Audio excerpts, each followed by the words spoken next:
나하고 같이 일을 하는 수녀님이 20년 전에 독일에서 유학을 했는데 장애시설, 복지학과 유학을 해갖고 장애시설에 많이 다녔대요.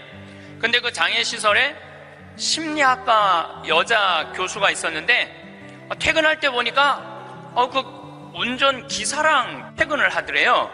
그래서 어떻게 운전기사랑 퇴근을 맨날 하느냐고, 저 사람 내 남편이라고. 심리학 교수면은 20년 전만 해도 우리 지금도 심리학 쪽 공부를 했다 그러면은 사회적으로 최고의 직종인데, 아니 당신은 교수고 심리학 교수고 의사인데도 이렇게 대단한데 어떻게 저렇게 남편이 운전기사인데 창피하지 않느냐고. 아무 문제 없다고.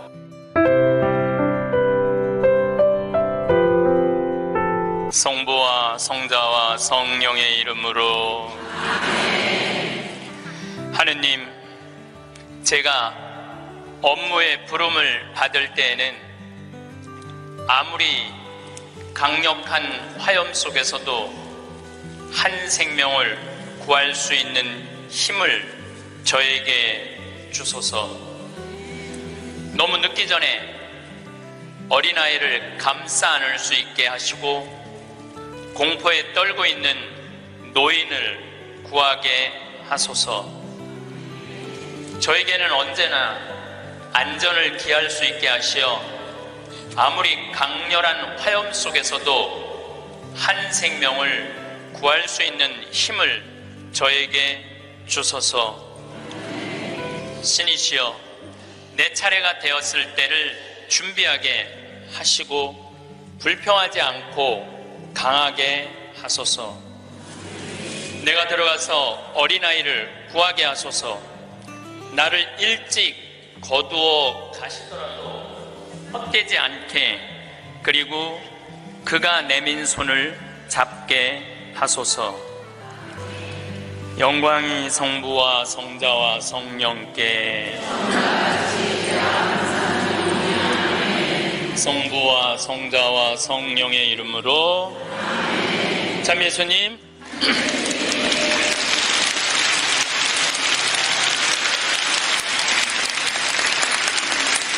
제가 방금 드린 기도는 어느 소방관의 기도입니다.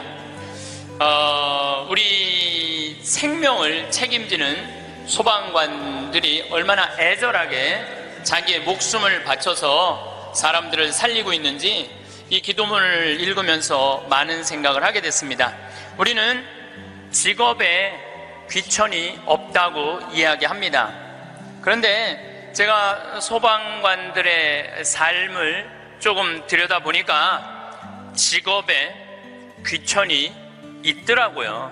우리 한국 사회에서는 이번 여름에 알래스카 강의를 갔었는데 마침 소방관 팀장, 거기는 캡틴이라고 부르는데 팀장 집에 머무르게 됐어요. 그래서 너무 궁금하잖아요. 특별한 직업을 가진 분이니까. 그리고 미국에서 인기 직업 1위는 소방관이에요. 그래서 제가 물어봤어요. 보통 소방관 처음 되면은 월급을 얼마를 받느냐? 그랬더니 한 4천만 원 정도 받는데요, 연봉이. 그리고 1년 반 훈련이 끝나갖고 정식 소방관이 되면은 6,500만 원 정도를 받는데요. 근데 우리나라 소방관은 정식적으로 소방관 합격을 해갖고 임명을 받으면은 첫 월급이 얼마냐면은 140만 원이에요. 사람의 생명을 이렇게 건지는 소방관들이 연봉이 이런 거 저런 거 다 따져서 한 2,500, 많을 때는 3천만 원밖에 되지 않습니다. 우리 그 캡틴이라는 분은 은퇴를 하고 리타이어를 하고 다시 소방관으로 다시 재취직을 해갖고, 미국은 그런 경우가 참 많아요. 일단 한번 은퇴하고 다시 그 자리로 가서 일하는 경우가 많아요. 그래서 그러면 당신은 연봉이 얼마가 되냐 그러니까 저는 좀 많죠 그러더라고요. 그래서 얼마가 되느냐 그랬더니 한 1억 5천만 원 정도 됩니다 그러더라고요. 그러니까 미국에 가보면은요, 소방관 월급이 팀장, 캡틴 정도 되면은 1억 5천만 원 정도 돼요. 그리고 뉴욕 경찰, 뉴욕에 강의 갔을 때 내가 그런 거 궁금해 하잖아요. 얼마나 받나. 뉴욕 경찰은 연봉이 얼마냐 그러니까 뉴욕 경찰들은 경위 정도만 되면은, 경사 정도만 되면은 1억이 넘어간대요. 1억이. 그러니까 미국은 소방관, 경찰관, 군인들이 보통 한 5년 정도만 근무를 하면 1억이 넘어가요. 1억이. 제가 잠비아에 봉사활동 이렇게 갔을 때 나하고 같이 일을 하는 수녀님이 20년 전에 독일에서 유학을 했는데 장애시설, 복지학과 유학을 해갖고 장애시설에 많이 다녔대요. 근데 그 장애시설에 심리학과 여자 교수가 있었는데 퇴근할 때 보니까 그 운전기사랑 퇴근을 하더래요. 그래서 어떻게 운전기사랑 퇴근을 맨날 하느냐고, 저 사람 내 남편이라고. 심리학 교수면은 20년 전만 해도, 우리 지금도 심리학 쪽 공부를 했다 그러면은 사회적으로 최고의 직종인데, 아니, 당신은 교수고, 심리학 교수고, 의사인데도 이렇게 대단한데 어떻게 저렇게 남편이 운전기사인데 창피하지 않느냐고. 아무 문제 없다고. 우리 남편은 저 운전하는 걸 너무너무 좋아한다고. 그러니까 이 사람들은 자기가 교수고 남편이 운전기사라도 그 운전기사라는 것 자체가 하나도 안 창피한 거예요. 근데 우리나라 만약에 아내가 대학 교수인데 남편이 노란 학원차 운전하고 다니면은 창피할 것 같아요? 안 창피할 것 같아요? 우리 뭐라 그럴까? 당신 관도 그냥 내 월급으로 그냥 살아. 아마 분명히 그럴 거예요. 우리나라는요, 머릿속에 직업에 귀천이 있는 나라예요. 그래갖고 수녀님이 너무 놀래니까 거기서 한 가지 더 내가 너무 놀래니까 수녀님이 더 놀라운 일이 있다고, 우리 장애시설에 청소하는 아줌마가 있었대요. 맨날 와서 창문 닦고 아주 즐겁게 노래도 하고. 근데 하루는 동양 수녀님이니까 수녀님 우리 집에 초대하고 싶다고. 그래서 그 청소하는 아줌마 집에 갔대요. 갔는데 집이 대궐처럼 으리으리하더래요. 근데 딱 나오는데 그 집 청소하는 아줌마가 이런 대궐집에 청소하는 그 뒷방에 있나? 갔는데 그 청소하는 아줌마가 알아볼 수 없을 만큼 귀부인의 옷을 입고 딱 나오더래요. 수녀님 너무 놀래갖고 어떻게 된 거냐고 그랬더니 나는 사실은 내 남편이 철도 청장이라고, 이 독일의 철도 청장인데 나는 청소하는 게 너무너무 즐거워서 내가 청소하러 가는 거라고. 그러니까 자기 남편이 철도 청장이라도 자기가 청소하는 게 하나도 안 창피한 거예요. 우리나라 지금 철도 청장 부인이 지금 무슨 동방자애 학교 가갖고 청소하고 앉아있다고 그러면 그 월급 다 받는데, 그래갖고 그 월급 받아갖고 그 부인은 어떻게 하느냐 하면은 기부를 한대, 도네이션을 한대요. 자기 너무너무 즐겁다고. 그러니까 직업에 귀천이 없어요. 우리 알래스카에서 내가 한 일주일 동안 그 집에서 지냈는데, 이 캡틴은 요트가 있어요, 집에. 요트. 그리고 그 캠핑카 있죠? 차 안에 침대도 있고 음식도 해 먹을 수 있는 캠핑카도 있고. 그래서 나하고 동갑이에요. 또 그 친구가 신부님 여행 가자 그래서 정말로 요트도 타보고 캠핑카도 타보고, 우리나라의 소방장 정도, 팀장 정도인데 그렇게 행복하게 잘 살고 있더라고요. 근데 우리나라 사람들 머릿속에는 행복의 등식이 뭐냐면은 1등 서울대, 판검사, 행정고시 봐갖고 사무관, 국회의원, 이게 행복의 공식이야. 그래서 막 청소를 한다든가 소방관을 한다든가 경찰관을 한다든가 그런 거 들떨어진 애들이 하는 거라고 생각을 하고 있는 거야. 그리고 실질적으로 월급도 어떻게? 아주 적고, 우리나라 국회의원들은 1년에 월급이 한 1억 한 3천만 원 정도 돼요. 1억 3. 그런데 뭐 보좌관, 또 뭐 운전기사 뭐 다 하면 한 국회의원이 얼마를 쓰냐면 7억을 써요. 7억을 써요. 한 국회의원들이. 어마어마하게 쓰는 거죠. 그런데 1000을 기준으로 하면 노르웨이 국회의원들은 일을 1000개를 하면은 우리나라 국회의원들은 그렇게 많은 돈을 벌고도 105개 정도밖에 안 한대요. 그러니까 우리나라의 최고 슈퍼 갑질은요, 조연아 부사장이 아니라 국회의원들이 슈퍼 갑질을 하고 있는 거예요. 돈은 돈대로 벌고 일은 하지 않는 거죠. 그래도 오늘 저 국회 내년 예산안 통과한 거 보니까 마음이 좀 편하네요. 몇 년 동안 제 나라에 통과한 적이 없거든요. 오늘은 내가 아침에 뉴스를 보고 그래도 밥 먹을 자격이 있구나 이런 생각이 들었어요. 오늘은. 근데 여러분들, 앞으로 우리나라는 공부 잘한다고 행복한 시대는 갑니다. 이제 제가 왜 그런 시대가 가는지 말씀을 드릴게요. 10년 전만 해도 우리나라는 대학 입학생이 1년에 60만 명이었어요. 60만 명. 근데 2020년에는 대학 입학생들이 1년에 몇 명이냐면 30만 명으로 줄어들어요. 그러면 지금 우리나라 대학이 한 400개 되는데 2020년부터는 대학이 어떻게 줄어들 것 같아요? 300개, 200개 줄어들어요. 그럼 공부 잘해갖고 교수 한 분들 다 어디 갈 것 같아요? 다 실직자 돼요. 그러니까 이놈의 새끼야, 공부 열심히 해, 너 공부해야지 먹고 살아, 이런 시대는 끝나요. 이제는 앞으로 어떤 사람들이 정말로 먹기 살기 좋은 시대가 되느냐면 용접하는 사람들, 포크레인 운전할 줄 아는 사람들, 그 다음에 요리 잘하는 사람들, 청소 잘하는 사람들, 이런 사람들이 행복한 시대가 온다니까요. 세상이 너무나 지금 변하고 있어요. 우리 생태마을에 올해 직원들을 채용을 해요. 또 귀가 번쩍 분들이 이런 분들이 있으니까 야, 나도 한번 거기 가볼까? 근데 이번에 자격은 뭐냐면 고등학교 졸업 예정자들만 뽑아요. 나는 대학 졸업 예정자들도 안 뽑아요. 대학원 졸업 예정자들도 안 뽑아요. 혹여 가끔 대학 졸업한 사람들, 대학원 다니는 사람들 뽑아요. 우리도 뽑는데 월급은 고등학교 졸업한 사람이나 대학 졸업한 사람이나 대학원 졸업한 사람이나 우리 생태마을 첫 월급은 똑같이 200만 원이에요. 고등학교 졸업해도 직원으로 되면 무조건 200만 원이에요. 아니, 생각을 해봐요. 아니, 매주 띄우는데 뭐하러 대학원 자격증이 필요해? 아니, 배추 심는데 뭐하러 대학 졸업한 사람이 필요해요? 우리 생태마을에 필요한 사람은 어떤 사람이 필요하냐 하면 성실한 사람, 성격 좋은 사람, 이런 사람이 필요해요.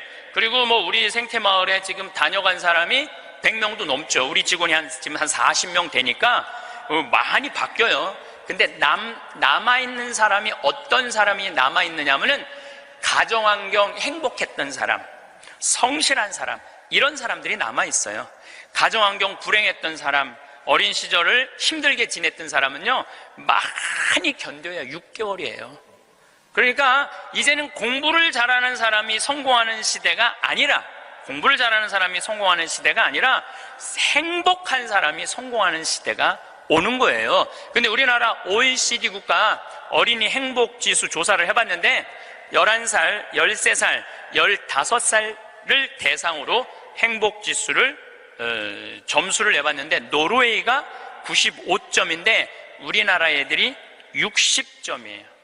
우리나라 애들은 안 행복해요. 이거 OECD 국가 중에 우리나라가 꼴등이에요. 심각합니다. 왜 심각하냐 하면은 어렸을 때 안 행복한 애들이 커서 행복할 것 같아요? 절대 그런 일은 없어요. 어렸을 때 추억이 많고 어렸을 때 행복한 애들이 커서도 행복한 거예요. 근데 우리나라는 대학생이 하루에 몇 시간 공부하냐면 4시간 공부해요. 초등학생이 하루에 몇 시간 공부하냐면 5시간 반을 공부를 해요. 중학생은 하루에 몇 시간 공부하느냐면 7시간을 공부해요. 고등학생은 하루에 몇 시간을 공부하느냐면 8시간 반을 공부를 해요. 그럼 여러분들 하루에 8시간 반을 공부한다고 그러면은 밥 먹는 시간 1시간, 1시간, 1시간, 3시간 빼고, 그것도 못 먹는다고 그러긴 하지만은, 그리고 학교 가는 시간 빼고, 그러면은요, 애들은요, 잠자는 거 빼고는 공부만 하는 거예요. 그러니까 얘네들은 엄마, 아빠, 형제들이랑 먹고 마시고 놀 시간이 없어요. 제가 지난 시간에도 말씀드렸지만은 이 세상에 가장 중요한 일은 뭐냐면은 먹고 마시고 노는 일이에요. 우리가 여러분들 왜 예수님하고 추억이 많아요? 예수님은 세리와 죄인들과 먹고 마시고 놀았기 때문에 추억이 많은 거예요. 만약에 예수님이 우리랑 먹고 마시고 놀지 않았다면 우린 추억이 하나도 없을 거예요. 오늘 복음도 막 병자들 고쳐주고 난 다음에 너무너무 마음이 안타까워. 예수님이 너무너무 안타까우니까 내가 마음이 아프다. 저 사람들 먹을 걸 우리가 주자. 그러니까 예수님 먹는 거 진짜 중요하게 여기신 분이에요. 우리가 주자. 없습니다. 아무것도 빵 몇 개하고 물고기 몇 개밖에 없습니다. 그래도 너희들이 줘라. 다 줘서 배불리 먹여서 보내신 분이 예수님이에요. 그러니까 성서에 보면 먹는 얘기 참 많이 나와요. 예수님 첫 기적도 가나의 혼인잔치에서 먹는 얘기죠. 그렇죠? 세리네 집에 가서 먹었죠. 자케오네 집에 가서 먹었죠. 사마리아 여인하고는 우물가에서 물 먹으면서 얘기했죠. 그러니까 먹고 마시고 노는 일은 참으로 중요한 일이에요.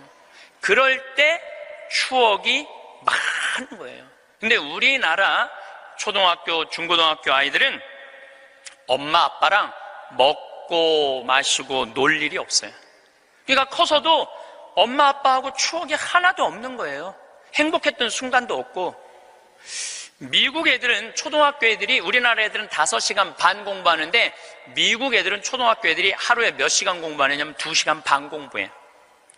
그러니까 이거는 공부하는 흉내만 내는 거야. 그 얘네들은 계속 먹고 마시고 노는 거예요. 계속. 제가 미국 강의를 가보면은요, 얘네들이 하는 거는 정말로 먹고 마시고 노는 일이에요. 유럽, 북유럽 애들은 말할 것도 없고 학교 가서도 계속 놀아요. 우리처럼 학원 가갖고 영어, 수학 막 계속 뭐 글쓰기, 웅변 그런 거를 하는 게 아니라니까요. 그런데 놀랍게도 핀란드 고등학생은 하루에 4시간 공부하는데 우리나라 애들은 하루에 8시간 반을 공부를 해요. 그런데 수학 점수가 핀란드 애들은 544점이고 우리나라 애들은 542점이에요. 4시간 공부하는 애들하고 8시간 반 공부하는 애들하고 수학 시험을 보는데 누가 더 잘 보느냐면은 핀란드 애들이 훨씬 잘 본다는 거예요. 이게 무슨 얘기냐면 여러분들이 자녀들 학원 보내는 거 다 쓸데없는 데다 보내고 있는 거예요. 그 시간에 애들이 학원 가서 뭐 할 것 같아요? 휴대폰 갖고요, 게임하고 친구들하고 노는 거예요. 그 시간에 애들 학원 가 있다고 여러분들이 그걸 교육이라고 생각하는 이 대한민국이 불행한 거죠. 그 시간에 엄마 아빠랑 맛있는 음식 만들어 먹고 손잡고 소풍 다니고 눈 바라보고 같이 놀았다면은 걔네들은 건강하게 살았을 거예요. 근데 엄마 아빠하고 그랬던 적이 하나도 없어.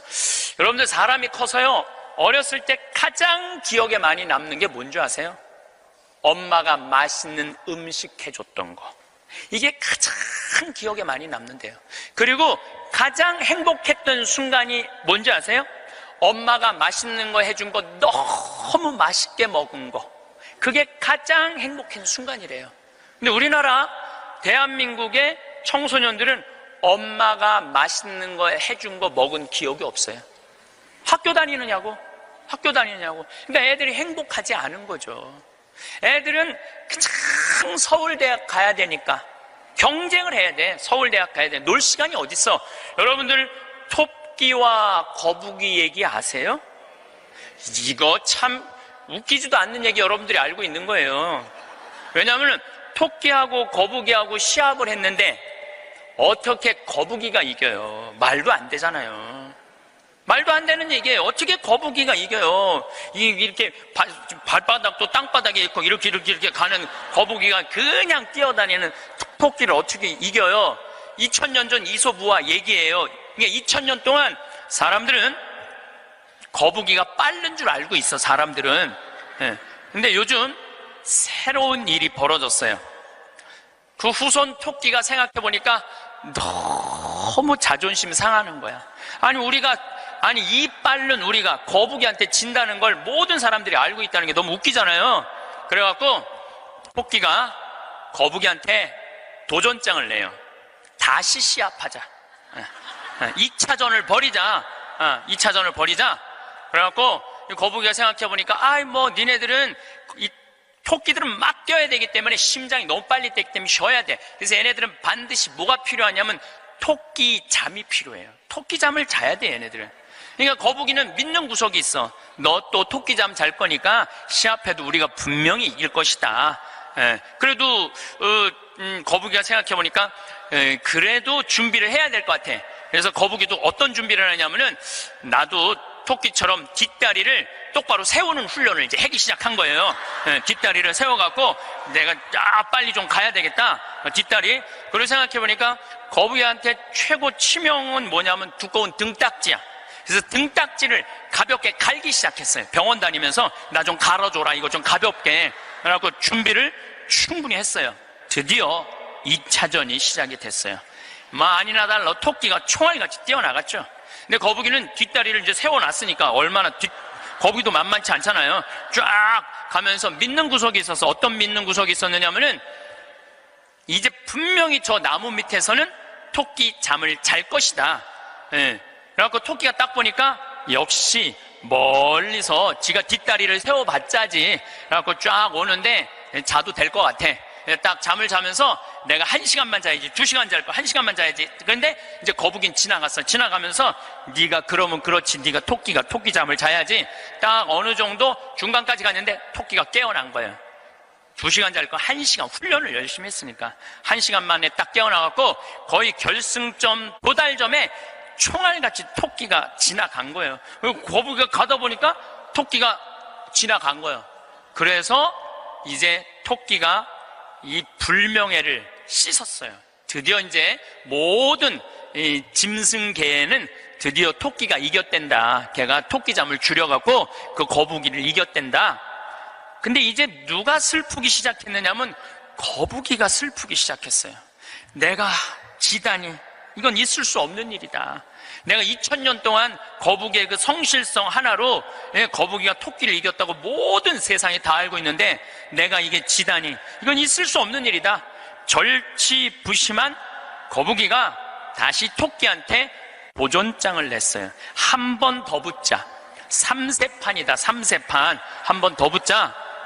토끼가 그래? 뭐 그러면은 귀양 내가 명예를 씻으려면 완전히 씻어야 되니까 한 번 더 붙자. 이번에 거북이는 아무리 생각해도 뒷다리 갖고는 안 될 것 같아.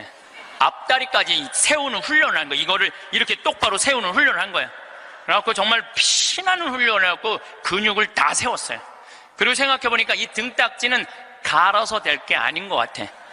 현대 세계가 왔으니까 우주 비행선에 쓰는 아주 가벼운 합금판 뚜껑이 있다는 얘기를 듣고 그걸 가갖고 갈았어요. 이 뚜껑을 너무너무 가볍게. 토끼 못지않게 이제 이 속력이 났어요. 근데 거북이가 아무리 생각해도 그거 갖고 안 될 것 같아. 그래서 마지막 한 수를 가지고 있었어요. 분명히 토끼가 저 나무 밑에서 잘 거니까 저 나무 밑에 수면제를, 분말가루를 설치를 해둬갖고 리모컨으로 터트리면은 완전히 내가 보낼 수 있다. 비장의 카드까지 준비해놓고 이제 도전장을 내민 거죠. 토끼는 아무리 생각해도 이번에 지면은 이게 다시는 회복할 수 없을 것 같아요. 그리고 토끼는 어떤 훈련을 했느냐 하면은 어떤 훈련을 했냐면 토끼잠을 안 자고 목표 지점까지 가는 훈련을 했어요. 토끼잠을 안 자고.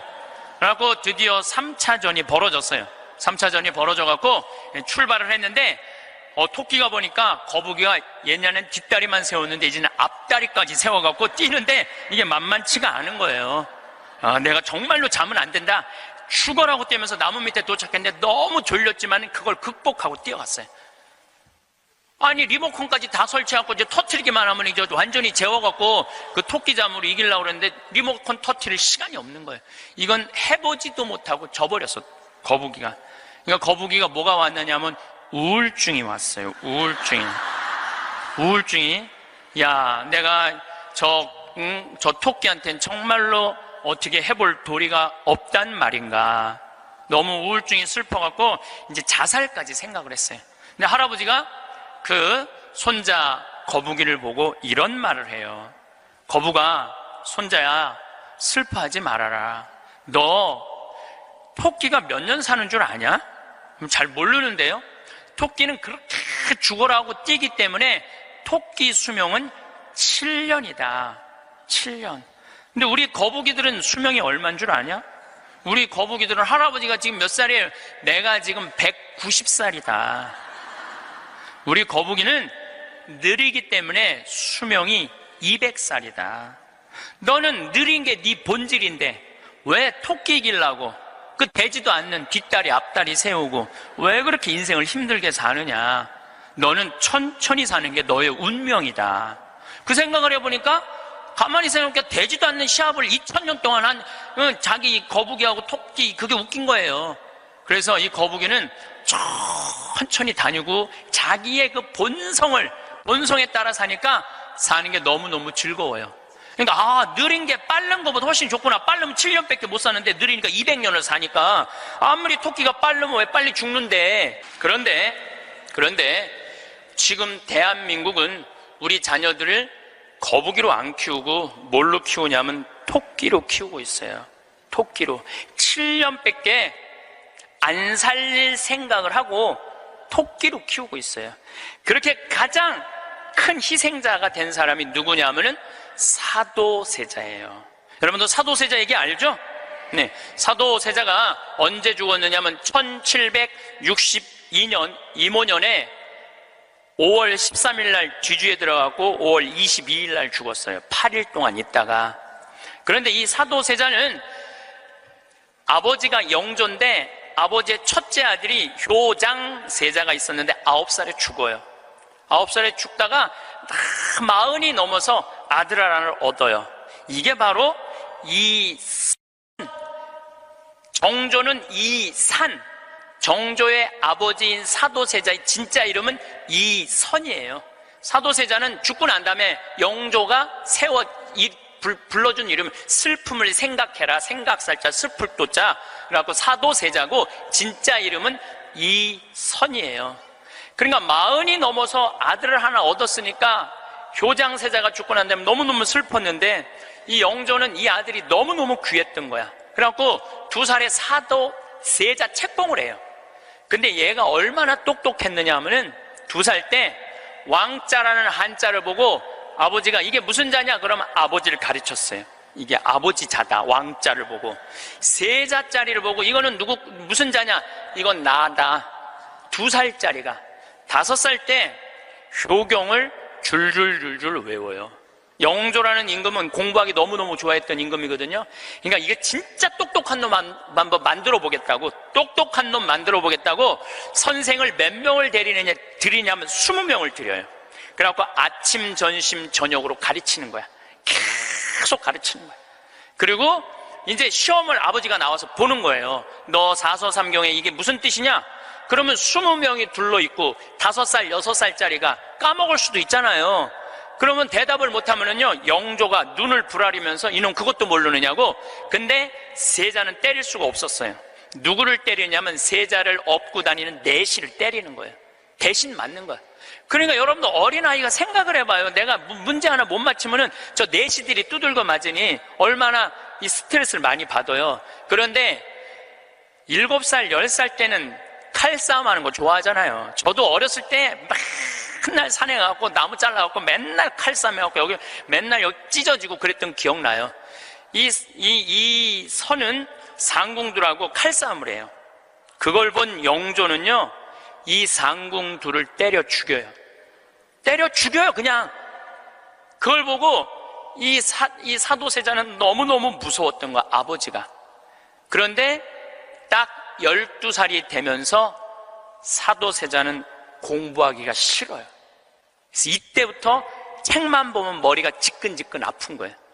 그러니까 조기 교육의 최고의 희생자는 누구냐면은 사도세자예요.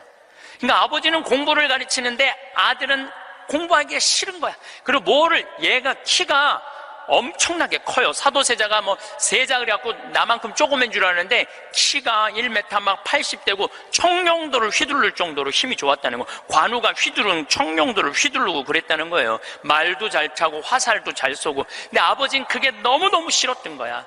그렇게 하는 게. 그 아버지하고 점점 갈등을 일으키면서 광증에 시달려요. 미쳐갖고 나중에는 마지막에 자기가 데리고 있었던 시종들 100명을 죽여요. 마음에 안 들면 칼로 쳐 죽이는 거예요.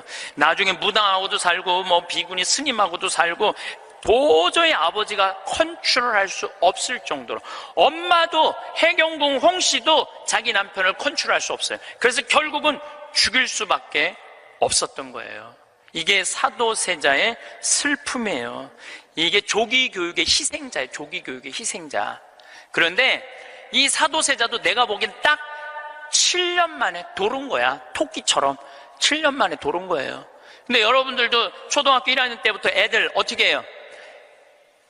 영조가 20명 선생 된 거나 여러분들이 학원 애들 10개, 12개 보내는 거나 다를 바 하나도 없어요. 애들 미치게 만드는 거예요. 그러면은 언제까지가 애들이 엄마가 시키는 대로 따라하느냐면 중학교 1학년 때까지는 딱 시켜요. 해요. 근데 딱 그 7년이 지나고 나면 애들 눈빛이 쫙 꺾어지기 시작해요.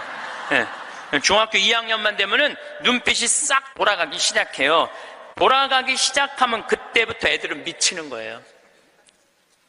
근데 여러분들 이게 웃을 일이 아니에요. 그 미치는 애들이요, 한둘이 아니에요. 참 많아요. 그럼 이때부터는 엄마도 컨트롤이 안 되는 거예요. 아버지도 컨트롤이 안 되는 거예요. 그리고 얘는 행복했던 순간이 하나도 없었던 거야. 행복했던 순간이 없기 때문에 이때부터는 엄마한테 소리 지르고 물건 던지고, 심지어는 엄마를 때리는 아이들도 참 많습니다. 이 엄마들은 어디 가서 얘기도 못해요. 중학교 2학년, 3학년 되는 애한테 맞는다, 자식이 무서워서 벌벌 떠는 부모들이 참 많습니다. 그럼 얘가 미치게 만드는 장본인이 누구예요? 엄마들이에요. 엄마들이 얘를 미치게 만드는 거예요. 미쳐갖고 이제 애가 이렇게 뛰고 저렇게 뛰면 나한테 데리고 와요. 그러면 얘네들 눈빛이 싹 돌아간 걸 내가 봐요. 그럼 상담을 해보잖아요. 그럼 걔네들이 나한테 하는 얘기가, 자기는 초등학교 때 자기 자유시간이 하나도 없었다는 거예요. 자유시간 하나도 없이 엄마가 이 학원 가라면 저 학원 가고 저 학원 가고 저 학원 가고, 그래서 자기 미치겠다는 거예요. 막 속에서 불이 일어난다는, 불. 이 사도세자가 뭐라 하냐면 자기 속에서는 울화증이 일어났다. 울화증이. 만약에 영조가, 사도세자가 그렇게 무기신식이라는, 무에서도 편해요. 사도세자가 그만큼 똑똑한 사람이었고, 만약에 영조가 이 아들을 정말로 청룡도도 마음대로 하게 하고 창, 활, 말 다 잘 탔거든요. 그렇게 키웠다면은 우리나라는 광개토왕 대왕만큼 훌륭한 군주, 강력한 군주를 18세기에 모실 수 있었을 거야. 사도세자가 죽고 난 다음에 정조가 임금이 됐잖아요. 권력 기반이 취약했어요. 그 다음에 정조가 1800년에 죽고 순조, 헌종, 철종, 고종 다 7살, 10살, 18살, 17살짜리들이 왕 되면서 조선은 끝난 거예요. 여러분들도 지금 가만히 생각해봐요. 지금 내가 하나 둘 가지고 있는 애 공부 그렇게 시켜갖고 미쳤어. 그렇게 미쳤어? 그러면요, 그 집안은요, 나중으로도 희망이 없는 집안이에요. 그리고 참 고치기 힘든 병이 뭔지 아세요? 정신병이에요. 제가 수많은 사람들을 만나면서, 수많은 아이들을 만나면서 가장 고치기 힘든 병이 정신병이에요. 우울증이라든가 조울증이라든가 이렇게 걸린 사람들은 평생 병원에 들락날락하고 평생 약 먹다가 결국은 그렇게 죽는 거예요. 근데 자기 자식을 뒤주에 가둬서 죽이지는 않지만, 여기 있는 분들 중에 뒤주에 가둬서 죽일 사람은 없지만은 그렇게 미치게 만드는 부모들이 참 많다는 거예요. 미치게 만드는 거예요. 그놈의 1등 병 때문에. 여러분들 초등학교 때 막 뛰어노는 애 중에 미치는 애들은 없어요. 초등학교 때 막 엄마 아빠랑 같이 뛰어놀고 들로 산으로 친구들하고 어울리고 엄마 아빠하고 먹고 마시고 논 아이들 중에 미치는 애들은 없어요. 어떤 애들이 미치냐면 되지도 않는, 머리 돌아가지도 않는 책상에서, 학원에서 시달리면서 미치는 애들이 많은 거죠. 거북이가 등딱지 합금으로 바꾸듯이 자식 영어 발음 좋게 한다고 혀 이렇게 늘리는 수술하고, 초등학생들한테 10개씩 학원 다니게 하는 일이 자식 미치게 만드는 일이에요. 이렇게 얘기해요. 엄마, 나 왜 이렇게 공부해야 돼? 너 1살서부터 30살 때까지 열심히 공부해서 나중에 행복하게 하려고 그래. 나중에 행복한 건 없어요. 행복하려면 언제 행복해야 돼? 지금 행복해야 돼요. 지금 행복하지 않는 애는 나중에도 안 행복해요. 여러분들도 마찬가지입니다. 많은 분들이 나는 이제 아파트도 사놓고 애들 결혼도 시켜놓고 내가 이제 60살서부터 나중에 행복해야지. 그런 분은요, 떨커덕 오늘 아침에도 내가 나오면서 암 걸린 분 안수기도를 해주고 나왔는데 내 손에서 안 나와도 안수를 받고 싶다 그래서 내가 해주고 왔어요. 내 손에서 안 나와도 안수를 받고 싶다 그래서 해주고 나왔는데 자매님 보니까 굉장히 건강한데 무슨 암 말기래요. 대개 우리는요, 나중은 안 기다려요. 그러니까 행복하려면 언제 행복해야 돼? 지금 행복해야 돼. 지금 맛있는 거 사 먹으려면 언제 사 먹어? 지금 사 먹어야 돼. 나중에 사 먹지 말고. 경치 좋은 데 가려면 언제 가야 돼? 지금 가야 돼. 지금. 나중에 가지 말고. 근데 우리는 애들한테 이렇게 얘기한단 말이에요. 너 1살서부터 30살 때까지 고생해야지 나중에 행복하다는 거. 이제는 1살서부터 30살까지 공부 죽어라가 해도 행복한 시대는 갔어요. 이제 교수대도요, 일자리 치열합니다.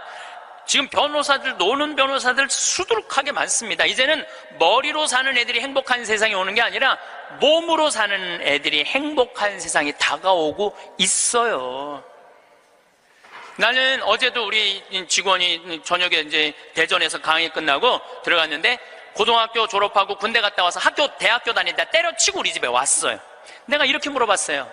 이리 와봐라, 너. 오늘 이 강의 준비하면서 네가 지금 대학교 4년을 다녔으면은 얼마를 대학에다가 쏟아넣을 것 같아? 1억 쏟아넣는데. 1억 쏟아넣지? 근데 너 이제 대학 안 다니니까 1억은 이제 모아놓은 거 아니야? 그럼 그 1억 너한테 안 쏟아놓으면 엄마는 그 돈 갖고 뭐 할 것 같아? 엄마는 노후대책연금 붓겠죠? 그래, 엄마는 노후대책연금 붓고 넌 1억 저축하고 벌써 니네 집은 2억 벌은 집이다. 대학을 안 다니면 안 다닐수록 돈을 버는 거다. 근데 너 지금 내가 이번에도 월급을 한 1년 안 됐는데 30-40만 원 올려줬어요.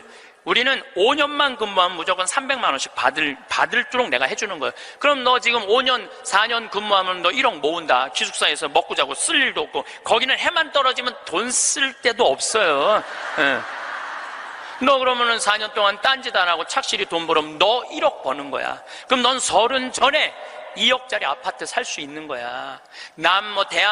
우리나라 지금 대학 나온 45만 명 졸업하는데 제대로 된 직장에 취직하는 숫자가 몇 명이에요? 5만 명밖에 안 돼요. 40만 명은 2년, 3년 빈둥빈둥거리고, 심지어는 엄마 아버지가 애들 때문에 경비에 나가갖고 그거 해갖고 애들 생활비 대주고 뒷돈 대주고 그러고 있는 거예요. 그러니까 지금 여러분들 지금 대한민국에서 없애버려야 되는 건 내가 보기엔 대학이야. 대학만 없어지면 전부 일의 소중한 가치를 배우고 다 행복하게 살 수 있어. 아니, 대학 졸업하고 딱딱딱 취직하면은 내가 왜 대학을 귀하게 여기지 않아요? 대학 졸업하는 애 거의 반 이상은 빈둥빈둥 놀고 있는데. 그러니까 우리나라 할머니 60, 70 된 분은 머리 나쁜 몸으로 살 놈한테 돈 쏟아 넣느냐고. 세계 빈곤율, 노인 빈곤율이 우리나라가 1위예요. 1위. 돈이 없어요, 다른데. 다른 나라 사람들은 나이를 먹으면 얼마나 럭셔리하게 사는데요. 놀지도 못하고 죽어라 30살까지 나중에 행복하려고 공부했는데 취직 안 되면 그 허탈감, 좌절, 이거는요, 어른들은 상상할 수 없을 만큼 힘든 거예요. 상상할 수 없을 만큼. 한 3달 전에 아주 이쁘장한 여자아이가 절 찾아왔어요. 공부도 굉장히 잘하는 아이예요. 공무원 시험을 보는데 계속 3번인가 4번 떨어진 거예요. 너무너무 좌절감, 우울증에 시달려 있는 아이예요. 예. 그래서 날 찾아왔어요. 내가 얘기했어요. 꼭 공무원을 해야 되냐? 꼭 좋은 회사를 가야 되냐? 그냥 내가 즐겁게 일하고 그냥 행복하게 살면 되지, 왜 그 힘든 목표를 세워놓고 계속 좌절감을 느끼느냐? 넌 좀 오늘을 좀 행복하게 살아라. 근데 이 친구가 며칠 전에 저한테 메시지 했어요. 신부님, 저 취직했어요. 너무너무 행복해요. 눈높이를 조금만 낮추면 우리는 지금 행복할 수 있는데 항상 나중에 행복하려고 눈높이를 너무 높여갖고 그것도 못하고 이것도 못하고 저것도 못하는 거예요. 그러니까 우리나라 애들 1살서부터 30살까지 안 행복해. 그럼 30살서부터 60살은 행복해요? 30살서부터 60살? 안 행복해. 왜 안 행복하냐면 이 30살서부터 60살은 자기 인생이 없어. 왜냐면 1살서부터 30살 된 자식들 뒷바라지 않느냐고 자기 인생이 없는 거야. 그러니까 자기를 위해서 학원을 다녀봤던 적이 없어. 30살서부터 60살들은 기타 학원을 다닌다든지 피아노 학원을 다닌다든지 꽃꽂이 학원을 다닌다든지 나처럼 필라테스 학원을 다닌다든지 자기를 위해서 이런 학원을 다녀본 적이 없어. 자기 인생이 없어. 오로지 자식 뒷바라지 않느냐고. 그래서 헬리콥터 맘이라고 그러잖아요. 자식 뒤 뺑글뺑글 따라다니는 거야. 초등학교 유치원 따라다녀, 초등학교 따라다녀, 중고등학교 따라다녀, 심지어는 대학까지 따라다닌다는 거예요. 그래갖고 커리큘럼 수업 과정 짜주군 엄마들 많아. 그리고 학점이 조금 나오면 교수한테 가서 따진다는 거. 우리 애 학점이 왜 요것밖에 안 주느냐고. 나중에 취직하려면 학점이 높아야 되는데. 군대도 뺑글뺑글한데요. 요즘 카카오톡이 돼갖고 엄마들이 애들 군대 생활을 볼 수 있대요. 그럼 애가 좀만 얼굴이 이상하면은 그 상사한테 그런대요. 왜 우리 애 얼굴이 이러느냐, 뭐가 문제가 있느냐. 그러니까 그 군대 가서도 엄마가 애를 책임져 주는 거야. 그래서 요새 군대 상사님들이요, 사병 돌보는 일보다 사병 엄마 돌보는 일이 더 바쁘대요. 심지어는 회사까지 따라다니는 거야.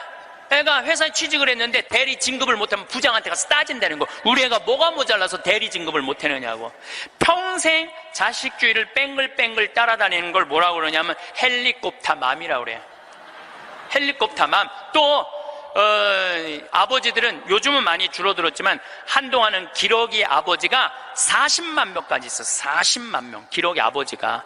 이 기러기 아버지들은요, 자식들 한 달에 부인 것까지 하려면 700에서 1000만 원을 보내줘야 돼. 그러면은 보통 10년 정도 가 있으면요, 이 기러기 아버지는 10년 동안 인생이 하나도 없는 거예요. 자식도 없고 아내도 없고 돈도 없는데 뭐 돈만 버는 기계로 사는 거야. 그러니까 자기 인생을 못 사는 거. 30살서부터 60살들은 자기 인생이 없는 거예요. 근데 문제는 60살 때 30살 된 자식이 이렇게 말합니다. 엄마, 이제 엄마 인생 살아.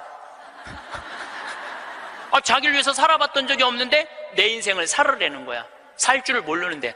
30살서부터 60살은 뭐 해야 되는 나이냐면요, 자아실현해야 되는 나이야. 자아실현이라는 게 뭐예요? 자기의 능력을 쓰는. 오늘 물이 없는데 여기 물을 하나 갖다 놓으면 내가 이 물을 안 먹었으면은 이 물은 자아실현하는 물이에요? 자아실현 안 하는 물이에요? 자아실현 안 하는 물이에요. 내가 먹어줘야지 자아실현이 되는 물이에요. 자아실현이 되는 물이에요. 여러분들이 샴푸를 하나 샀어. 그럼 샴푸를 사면은 그 샴푸를 한 방울까지 다 쓰면은 여러분들 기분 좋아요, 안 좋아요? 그 샴푸는 나한테 와서 자기 능력을 다 썼어요, 안 썼어요? 그럼 자아실현 한 거야, 안 하는 거예요? 자아실현 한 거죠. 내가 요즘 목욕 가방에 샴푸 하나 다니는데 요만큼 남았어. 그 짜서 쓸 때마다 기분이 너무 좋아요. 너 이제 자아실현 돼 가는구나. 이제 자기 능력 다 썼으니까. 우리 사제관에 개가 한 마리 있어요. 문수라는 개가 있는데 얘가요, 딱 사제관에 도착하면은요, 총알같이 튀어나와요, 자기 집에서. 그리고 요만한 개가 내 가슴까지 뛰어 올라와요. 그리고 놀라운 거는요, 얘가 사제관에 신부들이 오면 안 물고 안 짖어요. 근데 여자들만 오면은 잡아 먹을 듯이 짖어요, 진짜로. 그리고 막 엉덩이고 허벅지고 다 깨물어요. 얘 자아실현 하는 게예요, 자아실현 안 하는 게예요? 자아실현 하는 게예요. 근데 우리나라 30살서부터 60살 된 많은 분들은 자기 능력을 안 써요. 자기 능력을 안 쓰고 자식만을 위해서 살아요. 근데 60살서부터 엄마 인생을 살려고 그러면은 자기 능력이 뭔지를 모르는데, 사는 게 재미가 하나도 없는 거야. 사는 게. 인생은요, 재미있어야 돼. 의미가 있어야 돼. 이 두 가지가 같이 가야 돼. 재미와 의미가 같이 가야 돼.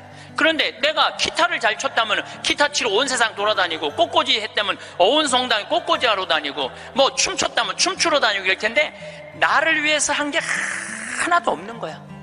그러니까 사는 게 재미가 없는 거야. 60살서부터 100살까지 어떻게 살아? 그러니까 우리는 1살서부터 30살도 안 행복하고 30살서부터 60살도 안 행복한 거야. 그럼 60살서부터 100살은 행복하냐? 2020년이면 인간 멸종 시기가 온다고 줄기차게 이야기하고 다녔습니다. 책도 쓰고 강연도 다니고 또 대학교 다니면서 초청 강의도 하고 각종 잡지에 글도 참 많이 실었습니다. 제가 한 95년부터 이렇게 살다가는 지구가 불탈 것이다. 그리고 2020년이면은 망할 것이다. 이런 얘기를 참 많이 했어요. 그래서 제가 제 책 북극곰 어디로 가야 하나라는 책에 얼마나 답답했으면 내가 늑대가 나타났어요 라는 주제로 글도 쓴 적이 있어요. 왜냐하면은 그때 제가 92년도 3년도에 이렇게 하면은 지구 환경은 인간이 더 이상 살 수 없는 환경이 될 것이다. 근데 그때 그렇게 귀 기울이는 사람들이 없더라고요. 환경에 막 관심을 갖기는 하긴 했지만은 이게 현실로 다가올 거라는 것을, 그래서 제가 오직하면 제 자신이 늑대가 나타났어요라는 늑대 소년 얘기 기분이 든다고. 지구가 뜨거워질 것이다. 우리는 곧 못 살 날이 올 것이다. 그런데 많은 이 인식을 느끼고 있는 사람들은 많았지만은 이게 현실이라는 경험하고 오버랩, 합치는 경우는 참 드물더라고요. 그래서 나름대로 굉장히 외롭고 또 때로는 굉장히 동력을 잃는다 그러죠. 동력을 잃기도 하고 하여튼 그런 세월을 30년 동안 전 지내왔습니다. 저도 20년 동안 우리가 이렇게 살면 지구 안에 사는 인간은 멸망할 것입니다. 심지어 도저히 지금 인간들 영혼 상태로는 이 환경 파괴를 막을 수 없고 결국 5억 명 정도 죽어야 인간이 정신을 차리고 삶의 방향을 바꿀 것이라고까지 10년 전, 그러니까 1992년부터 제가 이 이야기를 하고 다녔으니까 10년 전까지 이 이야기를 하고 다녔습니다. 그리고 나름대로 책도 썼어요. 책을 썼는데 여러분들 이렇게 보시면은 지구 위의 천지 창조, 잃어버린 창조의 5일, 오존, 태양의 창가, 또 지구 온난화, 늑대가 나타났어요. 온난화의 징후들, 지구는 왜 뜨거워지는가? 알프스 만년설, 지구온난화와 생물종 멸종, 외계인들의 도시, 그 다음에 물의 슬픈 노래, 물 내리지 마, 세계는 물 전쟁 중, 성스러운 물은 우리의 미래, 거기다 이제 4대강까지 제가 주제를 썼죠. 숲과 물, 대한민국은 자원강국, 미래가 암울한 북한. 왜냐하면 북한은 산에 나무가 없기 때문에 제가 그런 얘기를 쓴 거예요. 또 환경호르몬이라고 무정자증, 성정체성 혼란, 이제 게이가, 레즈비언이 많이 나타날 것이라고 제가 이 책을 2013년경에 12년경에 쓴 거니까 8, 9년 전에 이런 세상이 올 거다. 난자, 매매, 판도라 상자, 생명공학자, 그다음에 먹을거리, 건강한 먹을거리, 어쨌든 침묵의 봄, 그리고 7부에서는 에너지를 다뤘죠. 대한민국 해외 에너지 96.4%, 그리고 체르노빌, 히로시마, 후쿠시마 원자력 발전소, 전기 흡혈기라는 표현까지 제가 썼죠. 어쨌든 이런 환경적인 내용을 제가 이렇게 책을 쓰면서도 참 외로웠어요. 왜 외로웠느냐면은 사람들이 그냥 신부님 참 잘 읽었습니다. 그리고 실질적인 행동이나 이런 걸로는 옮겨지지가 않았으니까요. 그래서 제가 그 많은 세월 동안 우리 인간이 굉장히 영장동물이라고, 최고의 동물이라고 그러는데, 영혼이 있는 동물이라고 그러는데, 이런 상태로 가다가는 결국은 멸망을 한번 경험해야지 삶이 바뀌겠구나 이런 생각이 들더라고요. 저뿐만 아니라 지구에 사는 사람들이라면 지구 환경, 온난화, 이상기후, 더욱이 코로나19 바이러스 창궐을 겪으면서 심각하다고는 느끼지만 어떻게 대처해야 하는 방법에 대해서는 아직도 합의를 못 보고 어둠 속을 헤매고 있고 심지어 혼란까지 겪고 갈등까지 지금 낳고 있으니 지구인들이 한마음이 돼갖고 지금 문제를 해결해도 해결하기 어려울 텐데 답답하게 이를 데 없습니다. 그렇다면 오늘은 지금 지구에서 일어나는 공포스러운 일이 미래에 일어날 일이 아니고 지금 오늘 일어나고 있는 재앙에 대해서 말씀드리겠습니다. 2021년 올해죠. 7월 밴쿠버 지역의 온도가 49.5도로 치솟았습니다. 저도 밴쿠버 여러 번 강의 방문했지만은 정말 아름다운 지역이고 날씨도 참 좋고 밴쿠버 동계 올림픽까지 치룬 지역입니다. 이 밴쿠버에서 우리 대한민국의 자랑스러운 김연아 선수가 금메달을 딴 곳이기도 합니다. 그런 밴쿠버가 49.5도, 평상시에는 여름철이라도 20도 내외를 오르락내리락 하는 지역인데 무려 30도가 높게 나왔습니다. 제가 늘 말씀드렸던 위험이 그대로 드러납니다. 지구온도 1도 오르면 북극이나 남극, 알래스카, 시베리아, 여름철에는 10도 이상의 높은 기온이 나올 것이라고 이야기를 했습니다. 지구온도 1도 올라갔어요. 그러면은 1도 올라간 거 뭐 별로 뭐 문제 없지 않나? 평균 온도 16도인데 17도 정도 되면은 뭐 오히려 더 살기 좋은데 아닌가? 물론 이 지구는 둥그렇기 때문에 북극하고 남극하고 적도하고 극적인 기온의 변화가 있죠. 그런데 북극권은 1도 올라가면 여름에 평균 10도가 올라갑니다. 만약에 1.5도 올라가면 15도가 올라갑니다. 지난 만년 동안 북극 여름 평균 기온이 5도 정도였는데 시베리아 북극 지역이 여름 평균이 20도가 넘은 지 벌써 10년이 넘었습니다. 어떤 날은 북극 여름이 30도가 넘는 경우도 있습니다. 북극 빙하는 녹아내리고 만년설에 갇혀있던 각종 바이러스가 그 수도 헤아릴 수 없는 숫자가 지구 표면을 숙주로 삼아 이제는 코로나 19, 20, 21, 23, 23 이게 아닙니다. 앞으로 10년 동안 바이러스는 지금보다 훨씬 강력하게 지구인들을 괴롭힐 겁니다. 이건 확실하다고 제가 말씀드릴 수 있습니다. 만년설에 이렇게 갇혀 있었던 동토 지역 안에서는 각종 메탄이라든지 그 다음에 바이러스라든지 세포들이 활동을 못했는데 이게 완전히 녹아 없어지면서 다 같이 올라오는 거죠. 더욱이 메탄까지 분출이 되기 시작하면은 이산화탄소보다는 메탄은 태양열을 붙잡는 게 23배 정도 더 강합니다.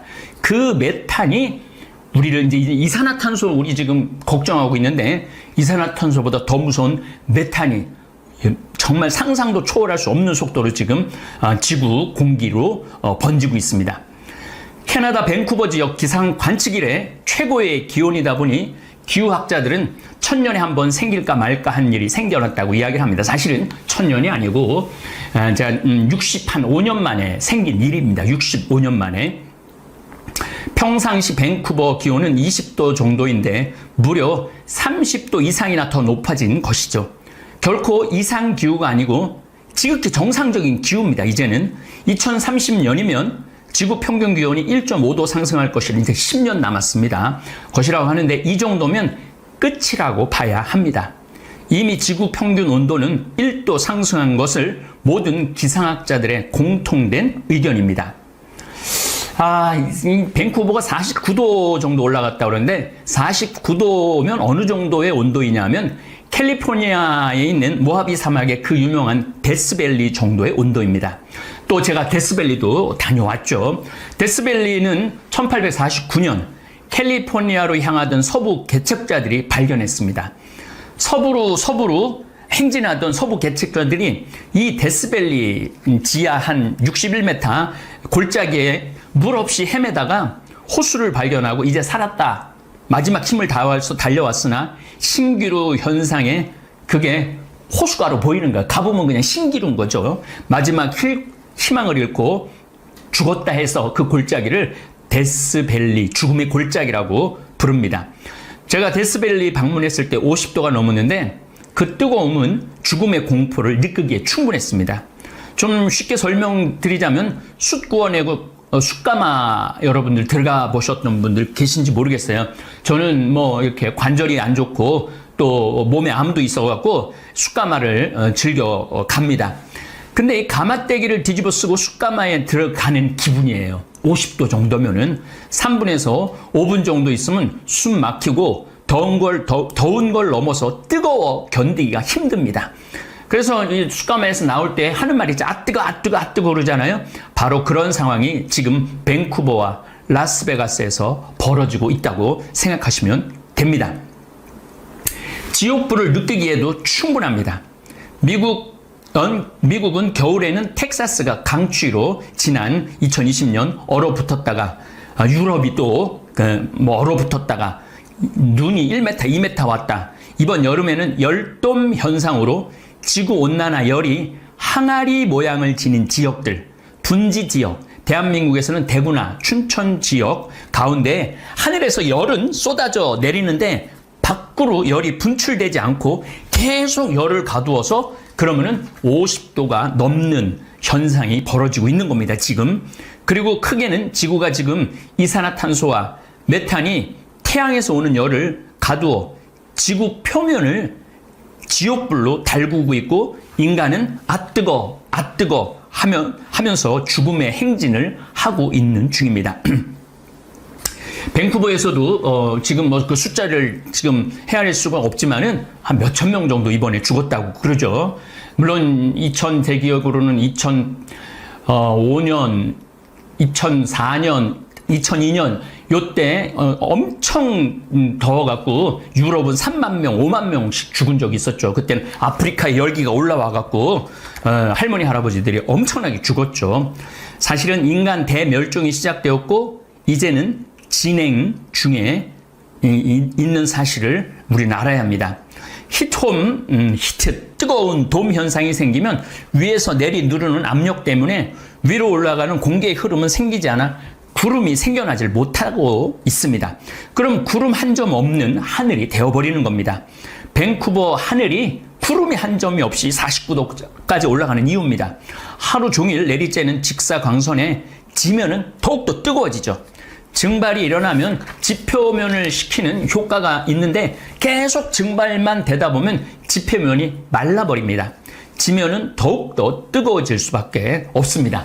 이번에 미국 애리조나 쪽에서 그 아파트가 붕괴됐죠. 저도 그쪽 지역도 갔다 와봤어요. 그 해안가도 갔다 와봤어요. 근데 이게 사실은 부실 시공일 수도 있지만은 해수면 상승으로 계속 지금 침하되고 있는 거예요. 그 도시, 이제 이 해안 도시국가 지금 지역들은 계속 바닷물이 침하되고 있는 거예요. 그 지반이 약해지는 거죠. 지반이 약해짐으로 해서 위에서 그걸 누르기 때문에 무너지는 영화 같은 장면이 앞으로 많이 생길 겁니다. 제가 그래서 한 15년 전, 25년 전에 제주도 서귀포에 가갖고 여러분들 해안가 100m 이내에는 절대 살면 안 된다고 말씀을 드렸던 기억이 납니다. 도시 지역, 특히 해안가 지역에 지금 바닷면에 있는 지역들은 우리도 모르게 지금 계속 침하되고 있는 거예요. 그래서 기반이 약하기 때문에 언제 무너질지도 모르는 일이 벌어지는 거죠. 그리고 이 지표면에 말라버리면 도로들이 팽창하면서 망가지기 시작하는 거죠. 영화처럼 이렇게 서로 아스콘이 밀고 올라가는 거죠. 그래서 시에서는 열심히 소방차, 살수차를 가지고 길에 물을 뿌리고 다니는 이유입니다. 조금이라도 온도를 낮춰보겠다는 노력이죠. 그 다음으로 일어날 일은 49도가 넘으면 집집마다 선풍기와 에어컨을 가동할 것이고 전기가 갑자기 많이 쓰면 블랙아웃이 되면서 집안은 불덩어리가 되어갈 것이고 노인과 아이들은 그 열기에 목숨을 잃을 수밖에 없게 됩니다. 이 지금 중동 지역에서는 도저히 너무 그 열기를 내릴 수가 없어갖고 아이를 냉장고에 넣었다가 빼기도 한다고 그래요. 이 열기가 너무너무 강하기 때문에 아이를 냉장고에 넣었다 빼기도 한다고 그럽니다. 하루아침에 전혀 예상치도 못한 때 벌어질 일입니다. 소돔과 고모라에 유황불이 쏟아질 때 그들도 그때까지 먹고 마시고 그랬다고 잔치 벌였다고 했던 성서 말씀이 어찌 보면 현실이 될지도 모르겠습니다. 도시에는 소방수 차량이 물을 뿌리기라도 하지만 숲속에는 전혀 다른 일이 벌어집니다. 수분은 증발하고 바짝 말라버린 나무들이 약간만 스쳐도 산불로 이어질 수밖에 없습니다.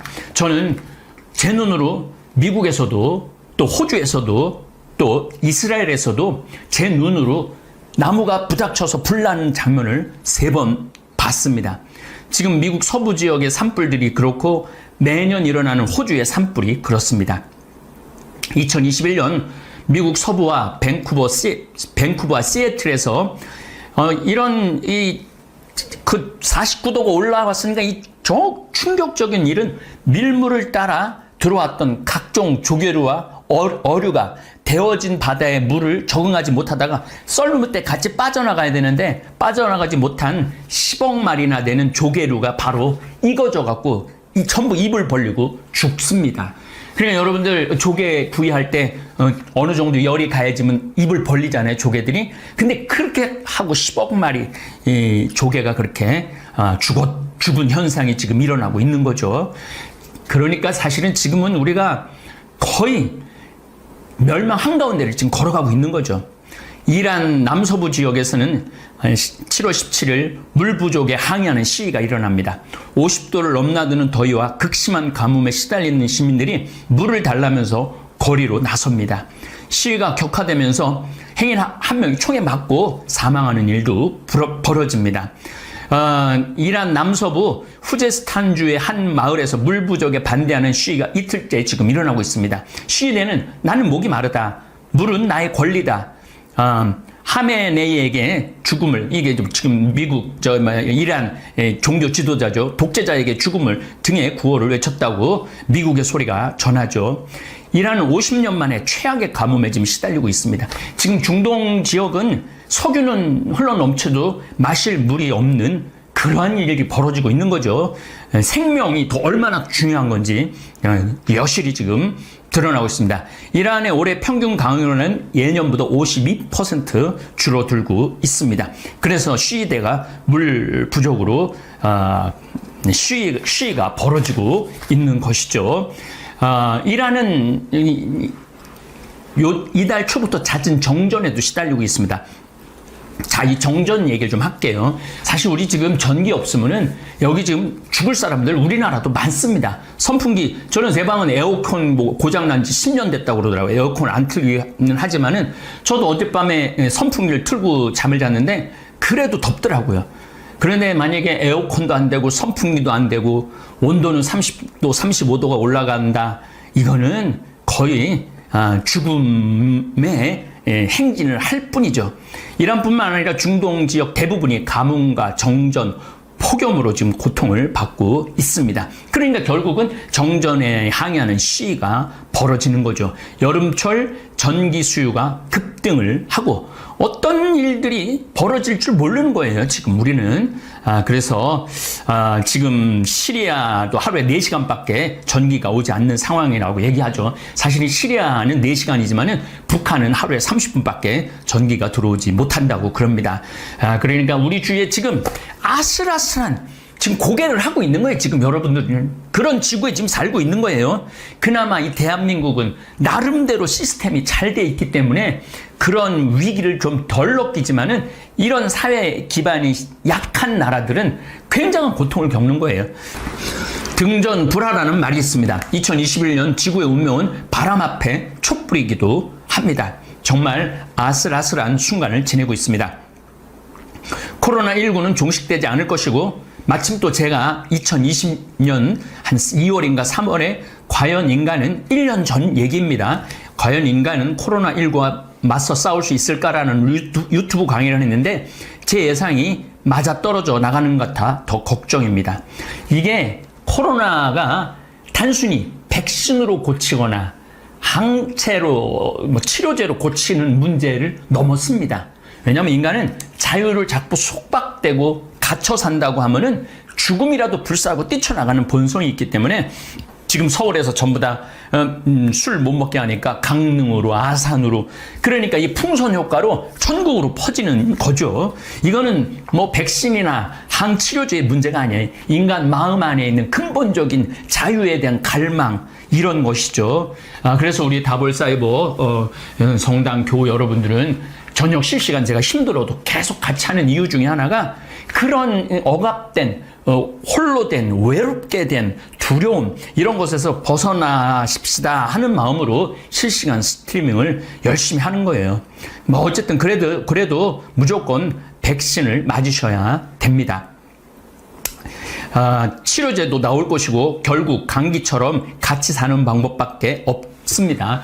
그래서 영국이, 미국이 지금 포기를 한 거죠. 사회적 혼란은 그 어느 때보다도 심할 것입니다. 영국은 풀어놓으니까 하루에 5만 명이, 그게 최고 팬데믹 될 때보다 더 많은 숫자가 지금 확진이 된 거죠. 풀어놓으니까. 결국은 우리나라는 가두는, 절제하는, 국민들이 참여하는 이 시스템을 택하고 있고 국민들이 어느 정도 수준이 있기 때문에 따라가 주고 있는데, 이 영국, 이 사람들, 제가 언젠가 아직 교만, 그러면서 그 코로나에 대한 강의를 한 적이 있어요. 유럽 사람들이 왜 코로나가 이렇게 많이 걸리느냐?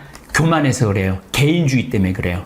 나 하나 자유 빼앗기는 거 싫다 이거예요. 남이 코로나에 걸리나 마나 그래갖고 모여갖고 숲속에 모여갖고 파티하고 뭐 광란에 그런 걸 하는 이유들이 그러한 정신적인 치료가 되지 않으면 코로나가 치료가 될 수 없다라고 보시면 됩니다. 지구온난화와 바이러스가 결합되면 우리가 예상했던 일보다 훨씬 심각한 상황이 벌어질 거고 우리는 그 상황을 아마 지켜보게 될 것입니다. 독일은 100년 만에 폭우 2만 ml가 왔다 그래요. 2만 ml. 제가 이거를 이제 7월 12일, 13일 날 그 기상 그걸 보고 2만 ml면은 3, 4일에 2만 ml가 온다는 건 무슨 얘기냐면 2m의 비가 온다는 얘기예요. 상상도 할 수 없는 일이죠. 제가 벨기에하고 그 독일 지역 그 근처는 사실은 그게 없는 라인강 그쪽은요, 환경 재앙이 없는 지역에 거의. 그런데 예상하지도 못하는 지역에서도 2만 ml가 물이 쏟아지고 중국, 지금 일본도 홍수. 지금 내일 모레 올림픽 해야 되는데 지금 그 도쿄가 홍수로 시달리고 있어요.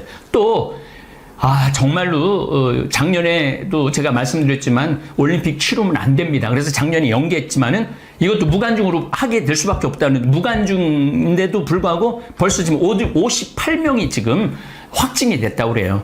그러니까 이것도 완전 전지구적인 풍선 효과가 나타나는 거죠. 데스밸리가 56도까지 치솟고 중동은 미국 서부는 두바이보다 더 뜨겁고 폭염, 가뭄, 산불, 죽음의 악순환이 되는 거죠. 코로나 사태처럼 지구온난화도 똑같이 되풀이 되는 것입니다. 지금 전 지구적으로는 팬데믹의 현상을 겪고 있죠. 미국은 지금 기상청이 드물고 위험하며 치명적인 상황이라고 경고를 합니다.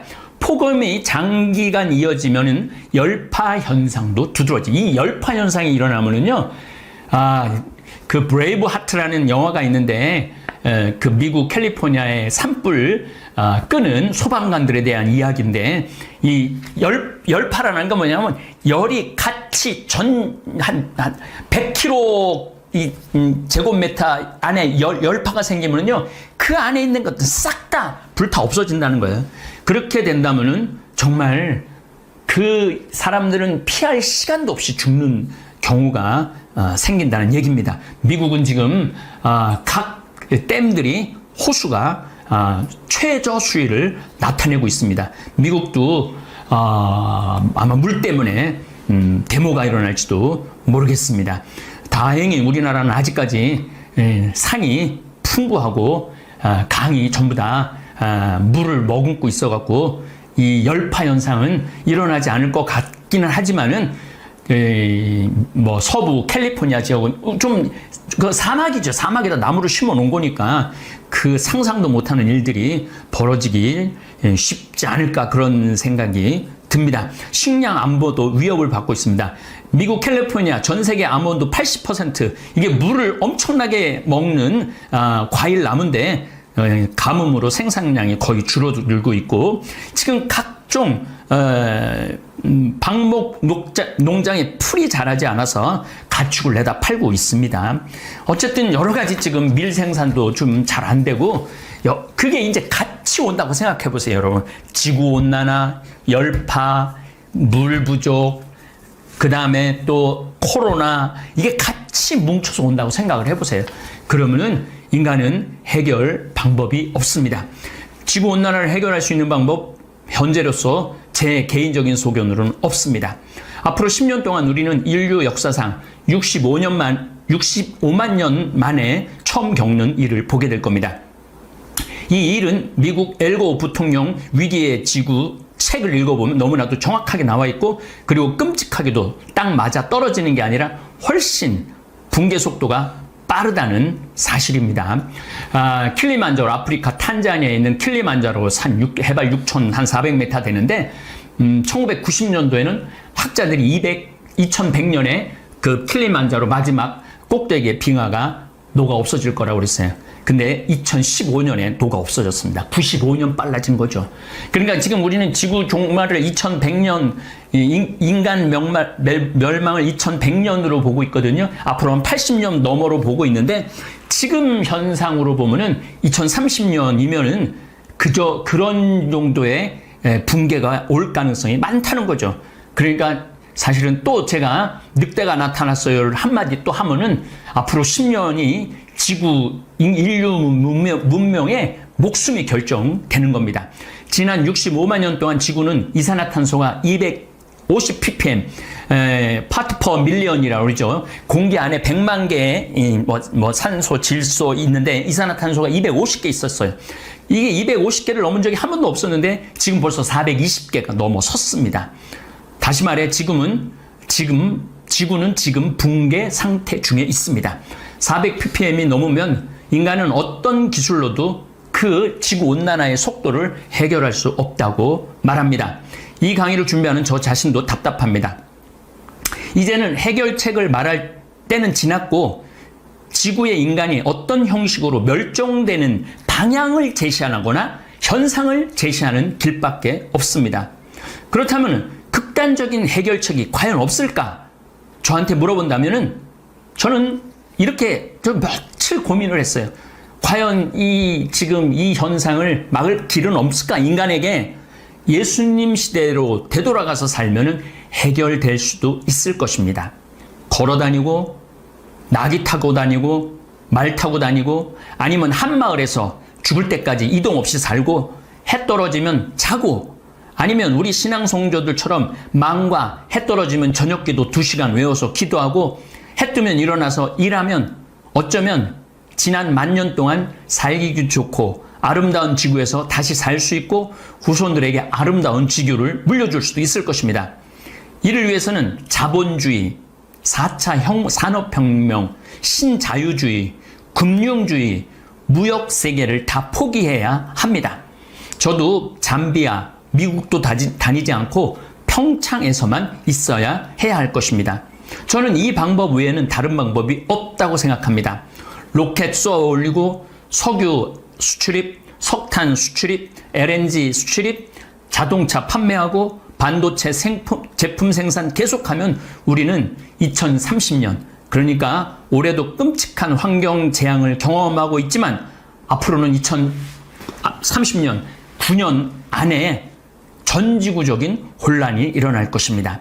마지막으로 인간 영혼에 기대어 보는 수밖에 없을 것입니다. 이번 여름에 저는 우리 다볼사이버 교우들한테 부탁하겠습니다. 조금은 준비해 놓으시기를 바랍니다. 물도 조금 사재기를 하라는 게 아니고 물도 조금 넉넉하게 좀 준비를 해놓고 평상시에 욕조에도 물을 좀 담아놓고 그리고 늘 말씀드리죠. 적어도 한 달 먹을 쌀, 반가마 정도는 집에 모아두는 거 굉장히 중요합니다.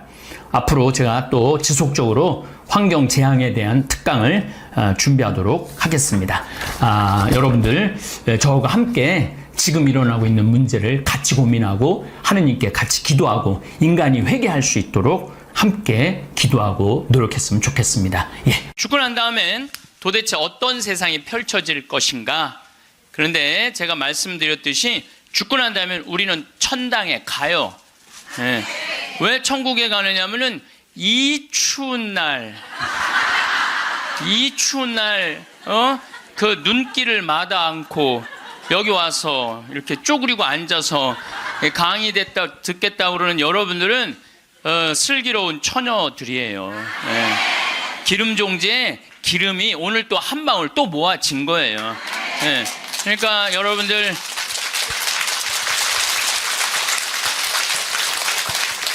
이제 죽는 거 싫어요? 좋아요? 좋아요. 좋아야 돼. 싫어하면 안 돼요. 예. 그리고 우리가 천국에 가면 더 이상 부당한 대우 받지 않고 서름 받지 않아요. 하느님께서 어느 누구든 위로해 주시고 따뜻하게 감싸 주시기 때문에 우리는 죽음 이후를 막연히 두려워할 필요가 없다는 거예요. 예. 예수님께서 나는 부활이요 생명이다. 나를 믿는 사람은 죽더라도 영원히 죽지 않는다 말씀하신 것처럼 우리는 죽는 게 죽음이 아니야. 새로운 삶으로 옮아가는 여정일 뿐입니다. 여러분들 그 누에가 알이 되고 꼬치가 돼갖고 누에가 되고 난 다음에 그 다음에 어떻게 돼요? 나비가 돼서 날아가잖아요. 그 누에 꼬치로 있을 때 아주 볼품이 없잖아요. 근데 나비로 날아갈 때는 얼마나 아름다워요. 그러니까 우리가 천국에 가서는 지금 모습보다 훨씬 아름다울 거예요. 그랬더니 어떤 분이 딱 미국에서 강의를 하는데 맨 앞에서 강의를 열심히 듣던 분인데 굉장히 뚱뚱해요. 그런데 그분이 손을 들더니 신부님 나도 천국에 가면 날씬해지고 아름다워집니까? 그렇게 물어보더라고요. 그래서 제가 이렇게 대답을 했어요. 날씬하게 될지는 모르지만 아름답긴 할 거다. 아름답긴 할 거다. 어쨌든 우리가 두려움이 막연한 두려움이 있어요. 근데 하느님을 믿는 우리들은 죽는 것에 대한 두려움 가질 필요 없어요. 하느님께서 우리를 천국으로 초대해 주실 것이고 예수님이 뭐하러 그렇게 십자가에 힘들게 못 박혀 돌아가셨어요. 많은 사람들을 구원하시기 위하여 돌아가신 거예요. 여러분들은 그 부활신앙을 믿어야 돼. 우리 그리스도인들에게 최대의 신앙의 핵심은 부활신앙이에요. 내가 나비보다 훨씬 아름다운 모습으로 부활할 거라는 이 믿음. 그래도 죽는 게 싫어. 뭐 때문에 그래? 생이별 때문에 그래. 생이별. 아무리 죽어서 천당 간다 하더라도 이 세상에 죽으면 더 이상 사랑하는 아내 볼 수 없고 남편 볼 수 없고 자식 볼 수 없고 부모님 볼 수 없기 때문에 이 생이별, 죽음 때문에 생이별이 되는 거예요. 죽으면 더 이상 사랑할 수도 없고 사람으로서 도리도 못하고 내가 누리고 싶은 호강도 못 누리고 이 세상에서 고생만 하다가 죽는 게 싫은 거예요. 그래서 여기 계신 분들 중에 죽기 직전에 후회하지 말고 죽기 전에 내가 뭘 할 걸 그런 거 후회하지 말고 혹시 돈 100억 정도 있는 분들은 한 10억, 20억만 놔두고 80억은 쓰세요. 맛있는 것도 사 먹고 여행도 다니고 그러면 되지. 제가 요즘 바빠서 텔레비전은 거의 못 보지만은 BBC에서 아주 재미난 프로그램을 해요. 영국 BBC에서 백만장자가 자기 신분을 감추고 아주 힘들게 사는 동네에 들어가는 거예요. 그래서 거기서 정말 열심히 사는 사람을 찾아내는 거예요. 찾아내서 이 사람이 백만장자인데도 불구하고 자기도 가난한 것처럼 해서 그 사람이 정말 열심히 살고 성공할 수 있는 가능성이 있으면은 한 달, 2달 같이 지내다가 마지막에 깜짝 선물을 해주는 거예요. 당신 내가 커피숍 차릴 수 있도록 가게를 내주겠다. 이런 프로그램이 있어요. 그러니까 이 백만장자가 하는 거야. 백만장자가. 여러분들은 못하죠. 여러분들 누굴 커피숍을 차려줘. 백만장자가 하는 건데 제가 너무 감동적인 그 장면 하나는 그 무료 급식소를 봉사하는 사람이야. 그 무료 급식소를 운영하는 남자인데 백만장자가 들어와서 같이 급식을 해주는 거예요. 근데 이 사람은 뭐 무료 급식소를 하니까 휴가도 한 번도 못 간 거야. 자기 있는 거 다 끌어다가 했는데 백만장자가 마지막에 난 당신한테 감동받았다. 내가 앞으로 당신 무료 급식을 계속 할 수 있도록 돈을 대주겠다. 근데 더 기가 막힌 거는 가만히 보니까 봉투를 하나 더 줘요. 더 주면서 가만히 보니까 당신 무료 급식소 하느냐고 휴가 한 번을 못 갔는데 이거는 당신 자신을 위한 휴가 비행 티켓이고 호텔 예약권이다. 자신을 위해서도 휴가를 한번 가라. 막 저 그걸 보는데 막 가슴이 막 먹먹하더라고요. 그러니까 돈 많은 사람이 좀 그렇게 살았으면 좋겠어. 돈 많은 사람이 그렇게 살았으면 좋은데 우리나라 부자들은 그런 멋이 없어요. 근데 영국 BBC에서 그걸 하니까 미국에서도 요즘은 해요. 그래서 이 백만장자들이 어려운 사람들을 가서 계속 깜짝깜짝 그러니까 사회가 건강해지는 거예요. 우리가 죽을 때 돈 가지고 가는 거 아닙니다. 죽을 때 가지고 가는 거 땅, 재산 이게 아니에요. 공술의 공수거예요. 빈손으로 왔다 빈손으로 가는 거예요. 가지고 가지도 못하고 쥐고 그냥 이거 쥐려고 인간성도 버리고 나쁜 짓이란 나쁜 짓 다 골라하면서 죽는 사람들 보면 참 제가 보기에는 참 가슴이 아파. 유병원 씨 그렇게 돈을 많이 모아놨다가 결국 죽을 때 돈 갖고 갔어요? 한 푼도 못 갖고 갔어요. 어떻게 해서? 다 놔두고 갔어요. 마지막에 뭐 순천 쪽에서 도망 다닐 때 현찰이 8억 6천 우리나라 돈 8억 6천 있고 달러가 16만 달러 1억 6천이 있었대요. 근데 그거 손도 못 댔어요. 마지막에 그 집에서 도망 나갈 때 이 가방에 마지막에 있었던 건 수쿠알렌 몇 알 딱 갖고 떠난 거야. 수쿠알렌 몇 알. 여러분들 죽을 때 돈 갖고 떠나는 게 아니에요. 우리가 죽을 때 뭘 갖고 가느냐면은 추억 갖고 떠나는 거. 추억. 내가 이렇게 인생을 돌아봐서 야, 난 정말로 즐거웠어. 나 정말로 행복했어. 이런 추억이 있는 사람이 죽을 때 행복하게 죽을 수 있어요. 여러분들도 가만히 인생 돌아봐서 즐거웠던 추억이 하나도 없어. 고생만 죽살나게 한 추억밖에 없어. 그렇다면 여러분들 인생 잘못 사는 거예요. 오늘 추억이 하나도 없는 분들은 추억을 만드세요. 프로그램을 짜세요. 그 백만장자가 그 무료 급식 한다고 몇 년 동안 3년 동안 휴가도 한 번 안 간 사람한테 자신을 위해서도 시간을 내라고 남을 위해서 희생만 하지 말고 왜냐하면 사람이요 남을 위해서 너무 희생하다 보면 지쳐요. 지치고 나중에는 너무 화가 나면은 내가 저 예수님 때문에 내가 이 고생한다 그러면서 예수님 십자가에 다시 못 박는데 더 큰 못 찾아다가 저는 제 인생을 이렇게 돌아보면은 전 정말 행복한 사람 중에 하나예요. 저는 초등학교 때 토요일 일요일이 되면 아버지하고 전 수원 사람인데 매일 뒤에 광교산에 놀러를 갔어요. 광교산에 가서 가재 잡고 메뚜기 잡고 가을이면 도토리 줍고 밤 따고 감서리하고 그 다음에 도라지 캐고 더덕 캐고. 그러니까 초등학교 때 며칠 전에 성복동 성당이라는 곳에 강의를 갔는데 광교산 밑에 있더라고. 다 생각이 나요. 상강교, 하강교, 뭐 미군 레이더 기지, 뭐 주한말 농장, 뭐 쫙 지금도 40년 전 일인데 머릿속에 아직도 그 즐거웠던 추억이 그대로 남아 있어요. 나 초등학교 때 공부했던 기억은 거의 없어요. 매일 놀러 다녔던 기억. 그 생각하면 참 행복해요. 그리고 광교산만 가면은 내가 여기서 초등학교 때 여기 즐겁게 놀았지. 중고등학교 때 또 성당 참 학교는 일요일은 안 갔는데 성당은 월요일부터 일요일까지 갔어요. 월요일부터 일요일까지. 그 여름에 캠프 간다고 우리 때는 4박 5일 갔어요. 그때는 또 어디 놀러를 갈 때가 있어요. 성당에서 가는 캠프가 최고의 행사였죠. 그럼 뭐 조 모임 하면은 뭐 너는 쌀 갖고 와라, 넌 냄비 갖고 와라, 넌 텐트 갖고 와라, 남자 5 여자 5 같은 조로, 이건 뭐 살림살이 떠나는 거하고 똑같은 거예요. 살림살이 떠나는 거하고. 얼마나 그 중고등학교 때 성당에서 떠나는 캠프가 얼마나 좋았는지 몰라요. 예. 그리고 뭐 내가 이 가을에는 예술제 한다고 연극하고 노래하고, 이제 성탄 때만 되면 예수님 성탄 전야제 한다고 모여갖고 뭐, 자, 정말 지금 생각해보면 그때 그 사춘기에 느낄 수 있는 모든 행복을 다 느꼈던 것 같아. 그리고 우리 때는 또 남녀공학이 분명했을 때인데 성당만 가면 그 이쁜 그 이쁜 아가씨들이 그냥 얼마나, 우리 성당에 특별히 이쁜 여자애들이 많이 왔던 것 같아요.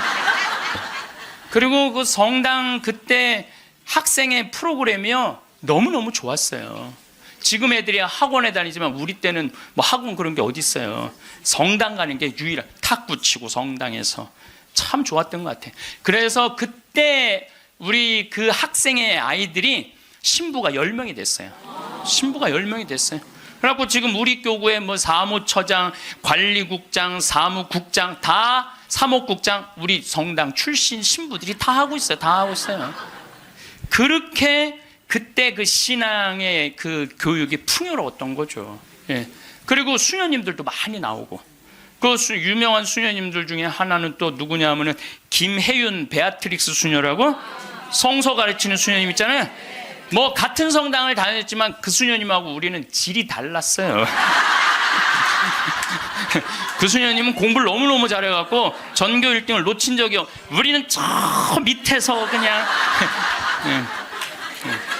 그 수녀님 나보다 1살 어리거든요. 그땐 참 예뻤는데 로마 유학 갔다 오더니 팍 늙어갖고, 근데 지금도 이쁘다고 사람들은 그러긴 그러는데 그땐 참 예뻤어요, 수녀님이. 그러니까 얼마나 그 공동체가, 어제도 서울 둔총동 성당에 강의를 갔는데 그 나보다 한 2-3살 나이 많은 누나였는데 그때도 예뻤는데 지금 보니까 50, 한 4, 5이 됐는데 지금도 그렇게 이쁘더라고, 그 누나가. 그래서 어제 너무 만나서 반가웠는데 그 누나도 아들이 지금 서울신학교 2학년 지금 다니고 있다는 거예요. 그러니까 신앙이 얼마나 좋았던 거예요, 그 공동체가. 그러니까 그 중고등학교 생각하면 나는 정말 행복한 사춘기를 보낸 거죠. 그래서 내가 제일 화려했을 때는 언제였느냐면은 신학교 때. 저는 방학이 싫었어요. 신학교 생활이 너무 재밌었어요. 먹여주지, 재워주지, 기도시켜주지, 철학 가르쳐주지, 신학 가르쳐주지, 성서 가르쳐주지. 이 신학교 교육이요, 내가 보기엔 이 교육 제도 중에 제일 좋은 것 같아. 그냥 좀 신학교 7년 참 행복하게 살았어요.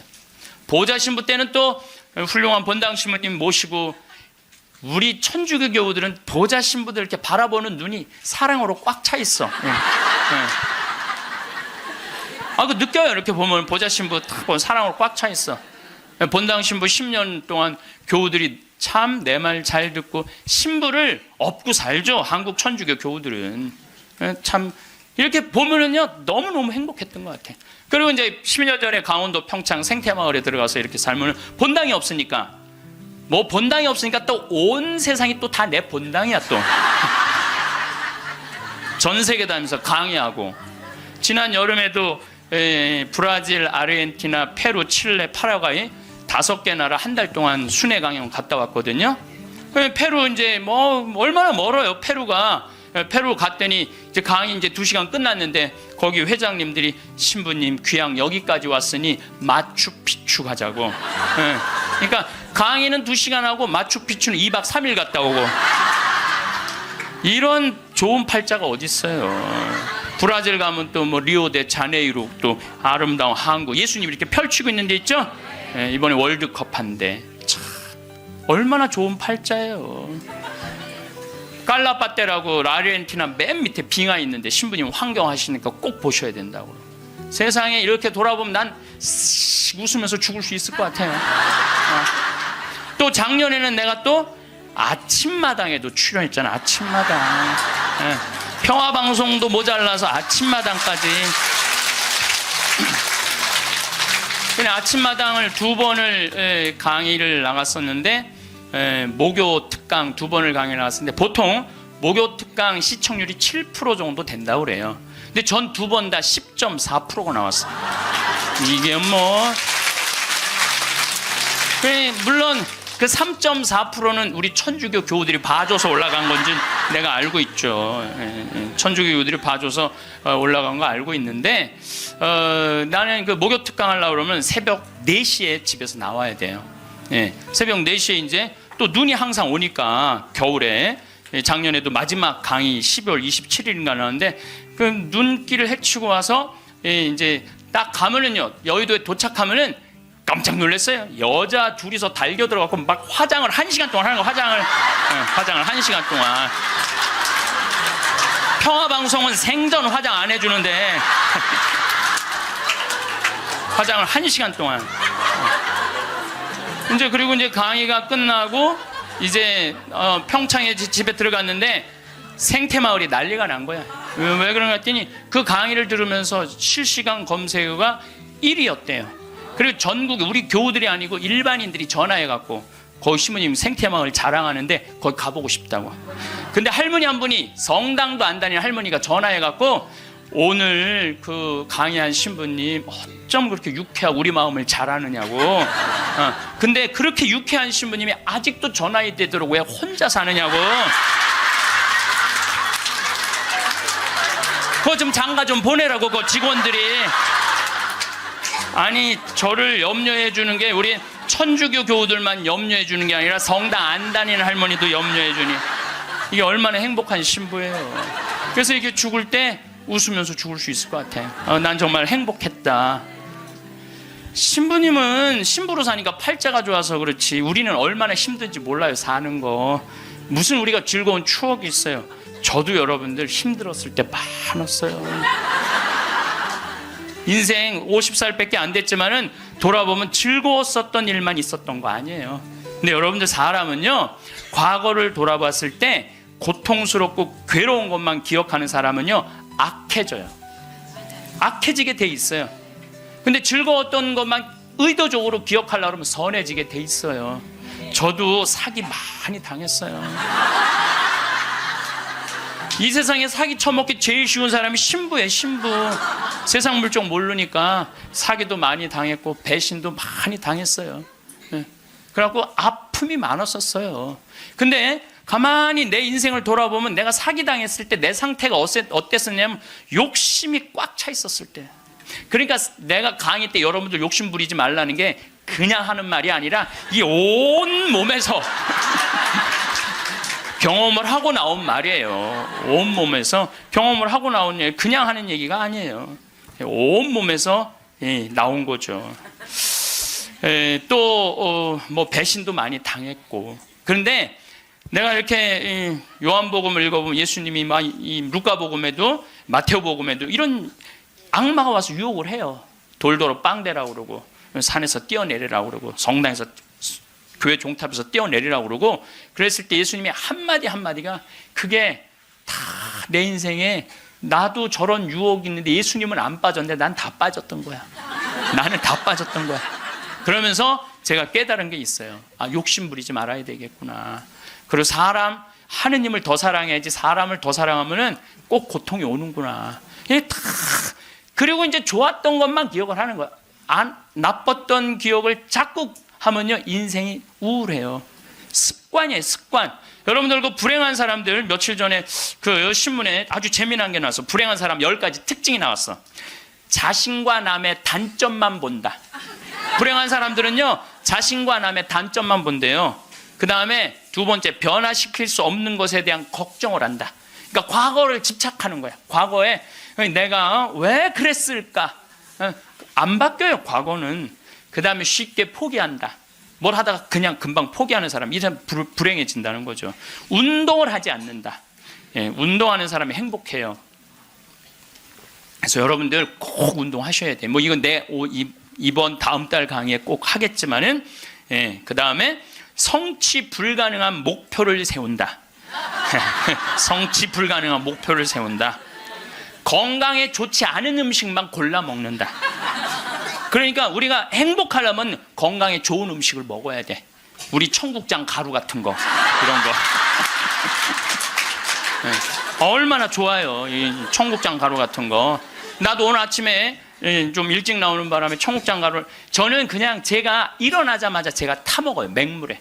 그걸 먹으면요 기분이 참 좋아요. 그리고 이제 요즘은 이제 시래기, 무청 있죠? 우리 생태마을에 그냥 온 생태마을에 무청이 널려 있어요 지금. 그걸 보고 있으면 기분이 좋아요. 그 시래기 탁 삶아갖고 묻혀갖고 밥을 비벼 먹으면, 우리 생 청국장에다 밥을 비벼 먹으면 너무 맛있어. 잠을 충분히 자지 않는다. 불행한 사람들. 인터넷에 갇혀 산다. 남에 대해 험담, 부정적인 말만 한다. 불행한 사람들은 이런 다 기미가 있어요. 그 다음에 마지막에 용서하기를 거부한다. 난 절대 용서할 수 없어. 이 사람들이 다 불행하다는 거예요. 그래서 여러분들 이렇게 인생을 돌아보면서 억울하고 분한 것만 새기지 마라. 특별히 우리 할머니들, 내가 대동아 전쟁에 시집으로 와서 6.25 전쟁 때 1.4.5태 때 고생한 얘기, 그거요 청승이에요. 청승. 행복했던 기억만 하시면 좋아요. 그 다음에 죽을 때 뭐 갖고 가냐면 선행 갖고 가는 거. 선행. 죽을 때 선행 갖고 가는 거. 여러분들 죽을 때 땅 갖고 가는 거 아니라니까요. 집 갖고 가는 게 아니라니까요. 재물 갖고 가는 게 아니에요. 이거는 갖고 갈 수 없는 거야.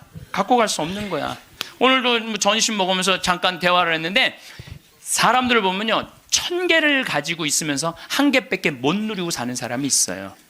근데 100개를 가지고 99개를 누리고 사는 사람이 있어요. 그럼 여러분들 1000개 가진 사람은 이게 뭐 1000개 가지나 많아요.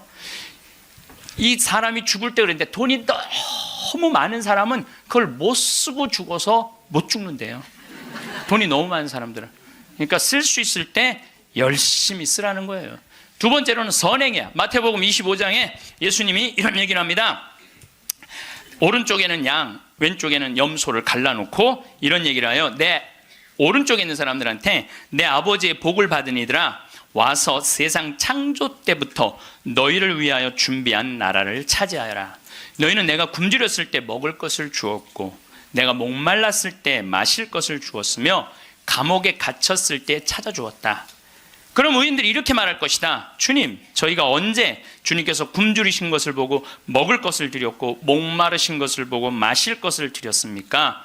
언제 주님께서 나그네 되신 것을 보고 따뜻히 맞아 드렸고, 헐 벗으신 것을 보고 입을 것을 드렸습니까? 언제 주님께서 병드시거나 감옥에 계신 것을 보고 찾아가 배웠습니까? 그럼 임금이 대답할 것이다. 내가 진실로 너희에게 말한다. 너희가 내 형제들인 이 가장 작은 사람. 여러분들, 그래서 저는 이 단어를 참 요즘 많이 묵상을 해요. 내가 만나는 사람들 중에 작은 이들 가운데 한 사람에게 해준 것이 곧 나에게 해준 것이다. 얼마 전에 우리 아파트 경비병이 분신 자살해서 세상을 떠났잖아요. 가장 작은 이한테 해준 게 누구한테 해준 거야? 예수님. 이 지금 대한민국 사람들이 이 말씀을 새겨야 돼요. 돈 좀 벌었다고 작은 이들을 무시하는 이런 사회, 왼편 염소 쪽으로 가는 거예요. 여러분들 오른편 양쪽으로 가려면 어떻게 해야 돼? 작은 이들 중에 목마르고 헐벗고 배고프고 감옥에 갇히고 나그네 된 사람한테 따뜻하게 대해야 되는 거예요. 록펠러라고 있어요. 미국 부자. 이 사람 죽었는데 얼마나 부자냐면 1850년도에 태어난 사람인데 55살에 전 세계의 90%를 줘요. 세계에서 최고로 부자였어요. 55살에 이 사람이 불치병을 딱 판정을 받아요. 1년밖에 못 산다고. 1년밖에 못 사니 전 세계 최고의 부자인데 55세 1년밖에 못 사니 얼마나 기가 막혀요. 병원에서 탁 나오는데 이렇게 보니까 병원 정가운데 뭐라고 써 있느냐면은 받는 자보다 주는 자가 행복하다. 그거를 봐요. 그거를 보고 막 가슴에 전율을 느껴요. 어떤 전율을 느끼냐면 자기는 돈이 그렇게 많은데도 준 적이 없는 거야. 막 회사 병합하고 뺏고 막 이랬거든요. 아주 냉혈한이었어요. 예. 완전히. 그래갖고 가만히 나는 그 많은 돈 중에 준 적이 없네. 준 적이 없네. 여러분들 마음, 가끔 이렇게 말하는 분들이 있어. 누가 나 좀 돈 좀 안 주나? 이 사람. 성공한 사람들을 보면 크게 두 부류로 나뉘는 걸 알 수 있습니다. 하나는 자신이 성공했다고 여기저기 떠벌리고 다니는 사람들. 그리고 또 하나는 조용히 아무 말 없이 자기 삶을 사는 사람들입니다. 우리는 흔히 성공을 하면 자연스럽게 자랑하고 싶어질 거라고 생각하죠. 좋은 차를 사고 비싼 시계를 차고 SNS에 멋진 사진을 올리고 싶을 겁니다. 왜냐하면 그렇게 하면 남들이 나를 더 인정해 줄 거라고 믿으니까요. 하지만 현실은 그렇지 않습니다. 오히려 진짜 성공한 사람들은 그렇게 행동하지 않습니다. 왜냐하면 보여줄 필요가 없기 때문입니다. 돈이 많다고 높은 자리에 있다고 유명하다고 해서 굳이 그걸 드러낼 필요는 없습니다. 그걸 아는 사람들은 이미 알고 있고 모르는 사람들은 알 필요가 없죠. 그런데도 굳이나 성공했다고 떠드는 사람들이 있습니다. 그런 사람들은 왜 그럴까요? 간단합니다. 그 사람들은 사실 그렇게까지 성공한 게 아니기 때문입니다. 우리는 종종 SNS에서 성공한 사람들을 봅니다. 해외여행을 가고 고급 레스토랑에서 밥을 먹고 멋진 차를 타고 다니는 모습? 그런데 가만히 보면 그런 걸 보여주는 사람들은 언제나 뭔가를 팔고 있습니다. 강의를 팔든 자기 브랜드를 홍보하든 아니면 단순히 자기 자존감을 유지하려고 하든 간에 결국 목적이 있는 거죠. 진짜 부자들은 그렇게 하지 않습니다. 오히려 조용히 아무도 모르게 자기 일을 합니다. 왜냐하면 자랑해서 얻을 게 없기 때문입니다. 오히려 괜히 잘난 척했다가 사람들에게 이용당하거나 시기와 질투를 받거나 쓸데없는 오해를 사는 게 더 피곤합니다. 이건 단순한 돈 이야기가 아닙니다. 사회적인 성공을 이룬 사람들도 마찬가지입니다. 진짜 실력 있는 사람들은 자기 실력을 굳이 떠벌리지 않습니다. 왜냐하면 그럴 필요가 없으니까요. 자기 분야에서 최고라면 사람들이 먼저 알아서 찾아옵니다. 반대로 실력이 부족한 사람일수록 자기를 포장하려고 애씁니다. 우리가 흔히 듣는 말이 있죠. 빈수레가 요란하다. 이 말이 괜히 있는 게 아닙니다. 정말 내실이 있는 사람들은 굳이 시끄럽게 굴지 않습니다. 반대로 겉만 번지르르한 사람들은 자기가 얼마나 대단한지 떠들고 다닙니다. 이걸 좀 더 현실적인 예로 들어볼까요? 동창회에 나가면 꼭 이런 사람이 있습니다. 옛날에는 별거 아니었는데 갑자기 잘 됐다고 나타나서 자기가 얼마나 성공했는지 자랑하는 사람. 처음에는 다들 와 대단하다 하고 들어주지만 시간이 지나면 어떨까요? 대부분 속으로 이렇게 생각할 겁니다. 저 사람 뭐 저렇게까지 티를 내? 결국 그런 사람은 점점 멀어지게 됩니다. 반면에 정말 성공한 사람들은 조용합니다.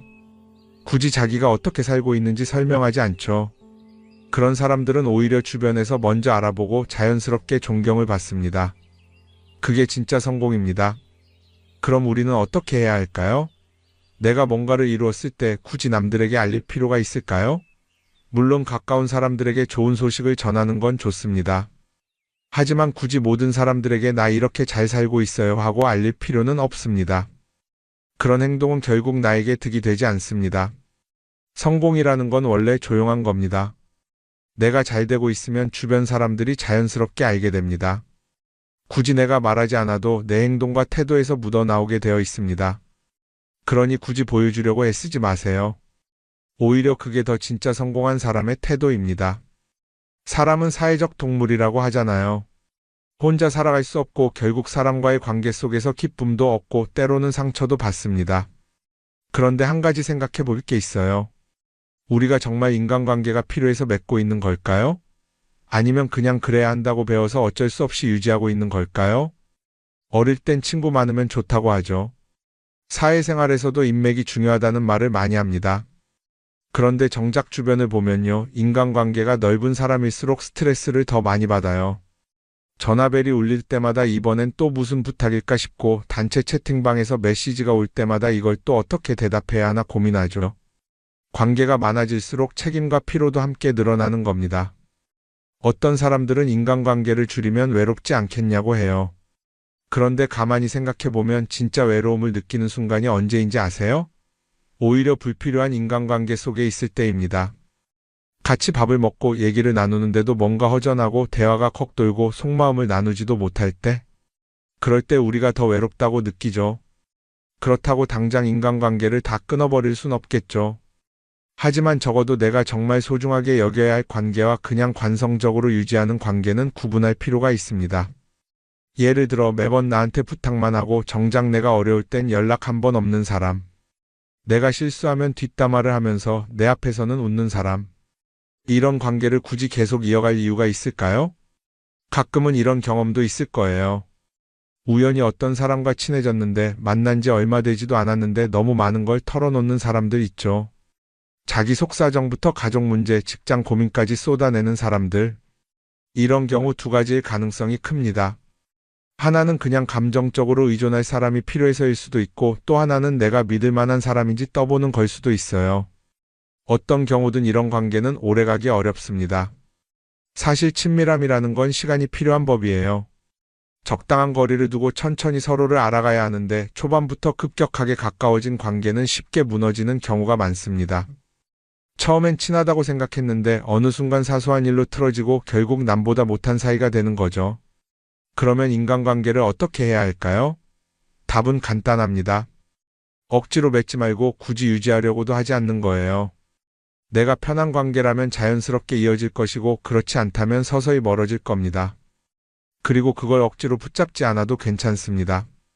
관계를 유지하는데 에너지를 쓰기보다는 정말 소중한 관계에 집중하는 게 더 낫지 않을까요? 어떤 사람은 내가 인간관계를 줄이면 나중에 나 혼자 남는 거 아니냐 걱정하기도 해요. 그런데 생각해보면요, 진짜 나를 위하는 사람은 많지 않아요. 인간관계를 줄인다고 해서 완전히 혼자가 되는 게 아닙니다. 오히려 불필요한 관계를 정리하고 나면 남아있는 관계들이 더 단단해지고 가치 있게 느껴질 겁니다. 예전엔 인맥이 자산이라는 말을 많이 했어요. 그런데 요즘은 꼭 그렇지도 않죠.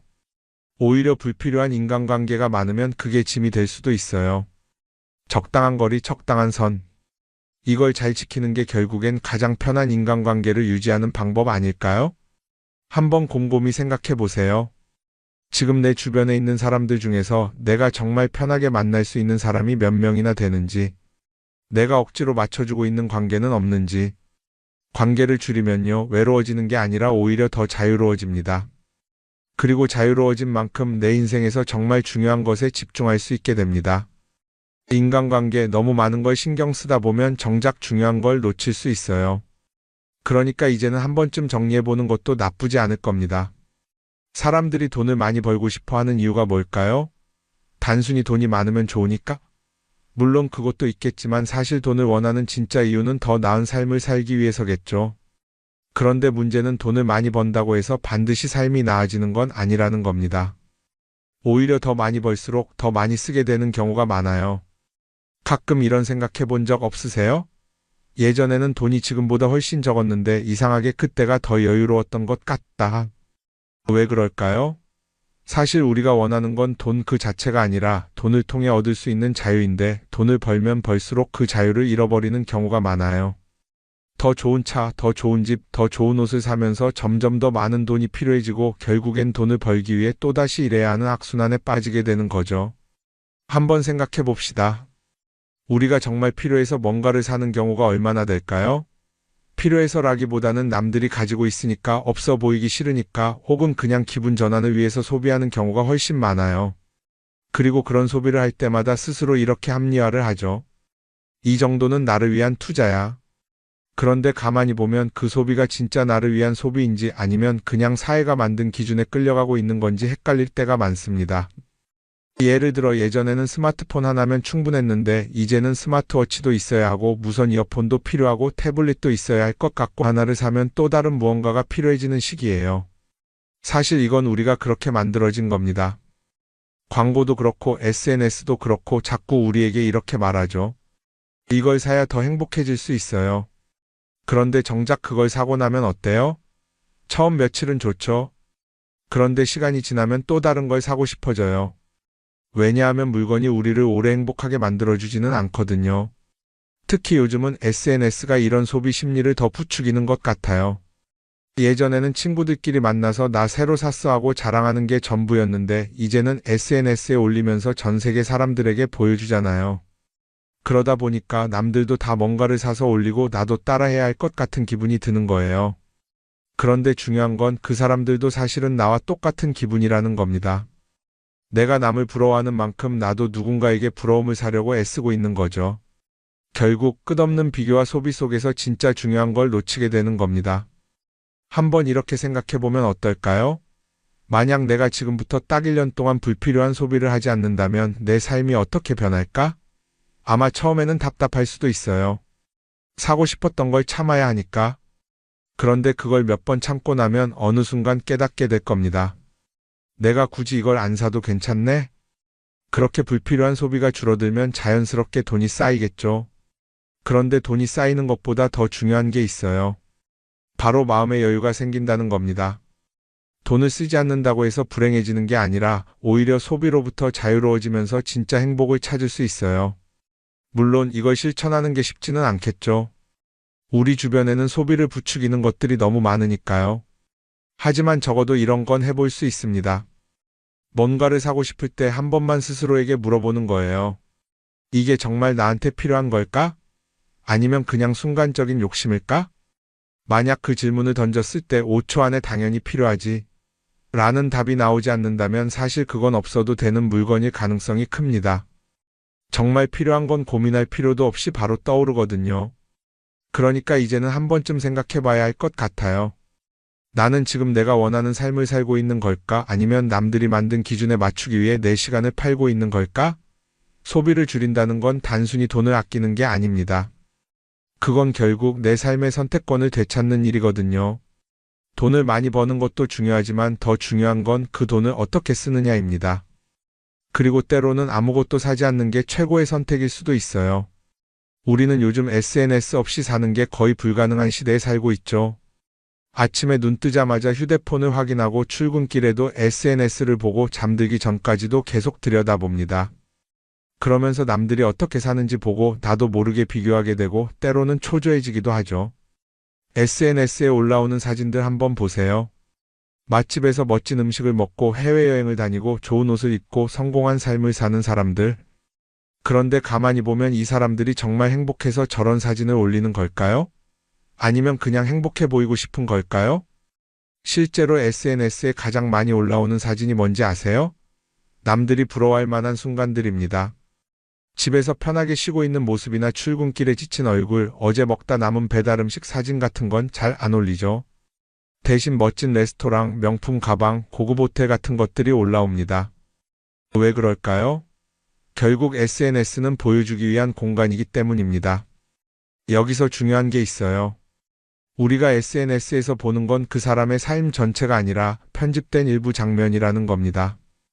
SNS는 마치 한 편의 다큐멘터리나 영화처럼 잘 꾸며진 장면들만 보여줍니다.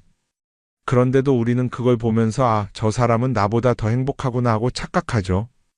예를 들어 SNS에서 한 친구가 해외여행을 가서 아름다운 풍경을 찍어 올렸다고 해볼게요.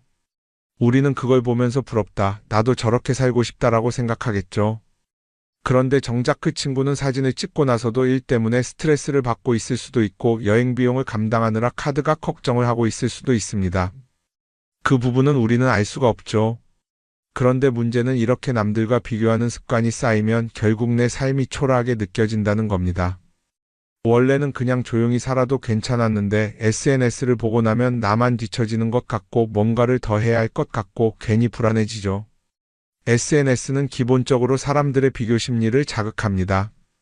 남들이 가진 걸 나도 갖고 싶게 만들고 남들이 하는 걸 나도 해야 할 것 같은 기분이 들게 만들죠. 그러다 보니 필요하지도 않은 걸 사게 되고 무리해서라도 화려한 곳에 가게 되고 남들에게 보여주기 위해 사는 삶을 살게 됩니다. 그럼 어떻게 해야 할까요? 사실 정답은 간단합니다. SNS에서 보이는 것들을 곧이곧대로 믿지 않는 것입니다. 그리고 더 중요한 건 남과 비교하는 걸 멈추는 것이에요. 어떤 사람이 비싼 차를 타고 다닌다고 해서 그 사람이 꼭 행복한 건 아닙니다. 좋은 차를 타고 다니지만 밤마다 사업 걱정에 잠 못 이루는 사람도 많아요. 반대로 대중교통을 이용하지만 마음 편하게 사는 사람도 있죠. 결국 행복은 보이는 것이 아니라 느끼는 것입니다. SNS를 덜 보면 덜 불행해진다는 연구 결과도 있어요. 하루 종일 남의 삶을 보면서 비교하는 시간을 줄이면 내 삶에 집중할 수 있는 시간이 많아지는 겁니다. SNS를 완전히 끊을 필요는 없지만 최소한 그 안에 있는 것들이 전부 진짜라고 생각하지 않는 태도는 필요합니다. 우리는 누구나 자신만의 속도로 살아가고 있어요. 남들은 남들대로 사는 거고 나는 나대로 살면 됩니다. SNS에서 남들의 화려한 모습을 볼 때마다 한 번쯤 이렇게 생각해 보세요. 이건 그 사람이 보여주고 싶은 삶일 뿐이다. 그러면 조금은 편해질 겁니다. 사람들은 다들 자기 인생을 살아간다고 생각하죠. 그런데 가만 보면 정말 자기 인생을 사는 사람이 얼마나 될까요? 많은 사람들이 사실은 남이 만들어 놓은 기준에 맞춰서 살고 있어요. 좋은 대학, 좋은 직장, 좋은 차, 좋은 집. 다들 이런 걸 목표로 삼지만 정작 내가 원하는 삶이 뭔지 깊이 생각해 본 적이 없는 경우가 많아요. 이건 어릴 때부터 교육받아온 방식과도 관련이 있어요. 우리는 어릴 때부터 이렇게 살아야 한다는 틀 안에서 자라죠. 공부 열심히 해서 좋은 성적을 받아야 하고, 좋은 직장을 가져야 하고, 결혼도 적당한 때에 해야 하고, 마치 인생이 정해진 수순이라도 있는 것처럼요. 그러다 보니 나 스스로 정말 원하는 걸 고민하기보다는 그냥 남들이 정해놓은 목표를 따라가게 돼요. 그런데 이렇게 남의 기준에 맞춰서 살다 보면 어느 순간 공허함을 느끼게 됩니다. 이게 정말 내가 원했던 삶인가? 하는 의문이 들 때가 오죠. 어릴 땐 성적이 목표였고, 사회에 나와서는 연봉이 목표였고, 결혼하고 나서는 아이 교육이 목표였는데 그 목표를 이루고 나면 허무한 거예요. 계속 뭔가를 이루긴 했는데 정작 나는 어디에 있는지 모르겠는 거죠. 진짜 중요한 건 내가 원하는 게 뭔지를 아는 것이에요. 그런데 이게 쉽지 않죠. 오랫동안 남의 기준대로 살아왔기 때문에 막상 내가 정말 원하는 게 뭐지? 하고 물어보면 선뜻 대답하기 어려운 경우가 많아요. 하지만 이 질문을 하지 않으면 우리는 평생 남이 정한 기준 속에서 살게 됩니다. 그럼 어떻게 해야 할까요? 첫 번째로 필요한 건 내가 왜 이런 생각을 하게 됐는지 스스로 점검하는 거예요. 예를 들어 내가 비싼 차를 사고 싶다고 생각한다면 그게 정말 내 필요 때문인지 아니면 남들에게 잘 보이기 위해서인지 한번 따져봐야 해요. 만약 남들이 나를 어떻게 볼까 하는 게 더 중요하다면 그건 내 기준이 아니라 사회가 만들어 놓은 기준일 가능성이 큽니다. 두 번째는 다른 사람의 의견에 휘둘리지 않는 연습을 하는 거예요. 우리는 살아가면서 끊임없이 남들의 평가를 받죠. 그 나이에 그런 걸 시작한다고? 지금 그게 가능하겠어? 이런 말들이 우리를 흔들어 놓습니다. 그런데 그런 말에 신경 쓰다 보면 결국 아무것도 하지 못하게 돼요. 중요한 건 남들이 뭐라고 하든 내가 결정하는 거예요. 물론 남의 조언을 들을 수도 있고 참고할 수도 있죠. 하지만 최종 결정은 항상 내 몫이어야 합니다. 내가 결정하고 내가 책임지는 거. 그렇게 해야 내 삶을 온전히 내 것으로 만들 수 있어요. 세 번째는 내가 한 선택에 책임지는 자세를 가지는 거예요. 많은 사람들이 무언가를 선택하고 나서도 후회하죠. 괜히 이걸 했나? 이 선택이 잘못된 건 아닐까? 그런데 한 가지 확실한 건 후회한다고 해서 과거가 바뀌지는 않는다는 거예요. 내가 한 선택이라면 그 선택이 틀렸다고 해도 받아들이고 그 안에서 최선을 다하는 게 더 중요해요. 이렇게 말하면 그럼 실수하면 어떡하죠? 라고 걱정하는 분들도 있을 거예요. 하지만 생각해보면 우리가 실수를 두려워하는 이유도 결국 남의 시선 때문이에요. 내가 실패하면 남들이 날 어떻게 볼까? 이런 걱정이 더 크죠. 그런데 남들은 생각보다 우리한테 관심이 없어요. 우리가 성공하든 실패하든 남들은 자기 삶을 사느라 바빠요. 그러니까 내 인생의 주인은 결국 나 자신이라는 걸 명확히 할 필요가 있어요. 내 선택을 하고 그 선택에 책임지면서 남이 아니라 나에게 맞는 길을 찾는 것. 그게 진짜로 내 삶을 살아가는 방법이 아닐까요? 어쩌면 우리는 너무 오랫동안 이렇게 살아야 한다는 틀 속에 갇혀 있었는지도 모릅니다. 하지만 이제는 한 번쯤 생각해 봐야 합니다. 나는 진짜 내 삶을 살고 있는가? 그리고 만약 아니라면 지금부터라도 조금씩 바꿔보면 어떨까요?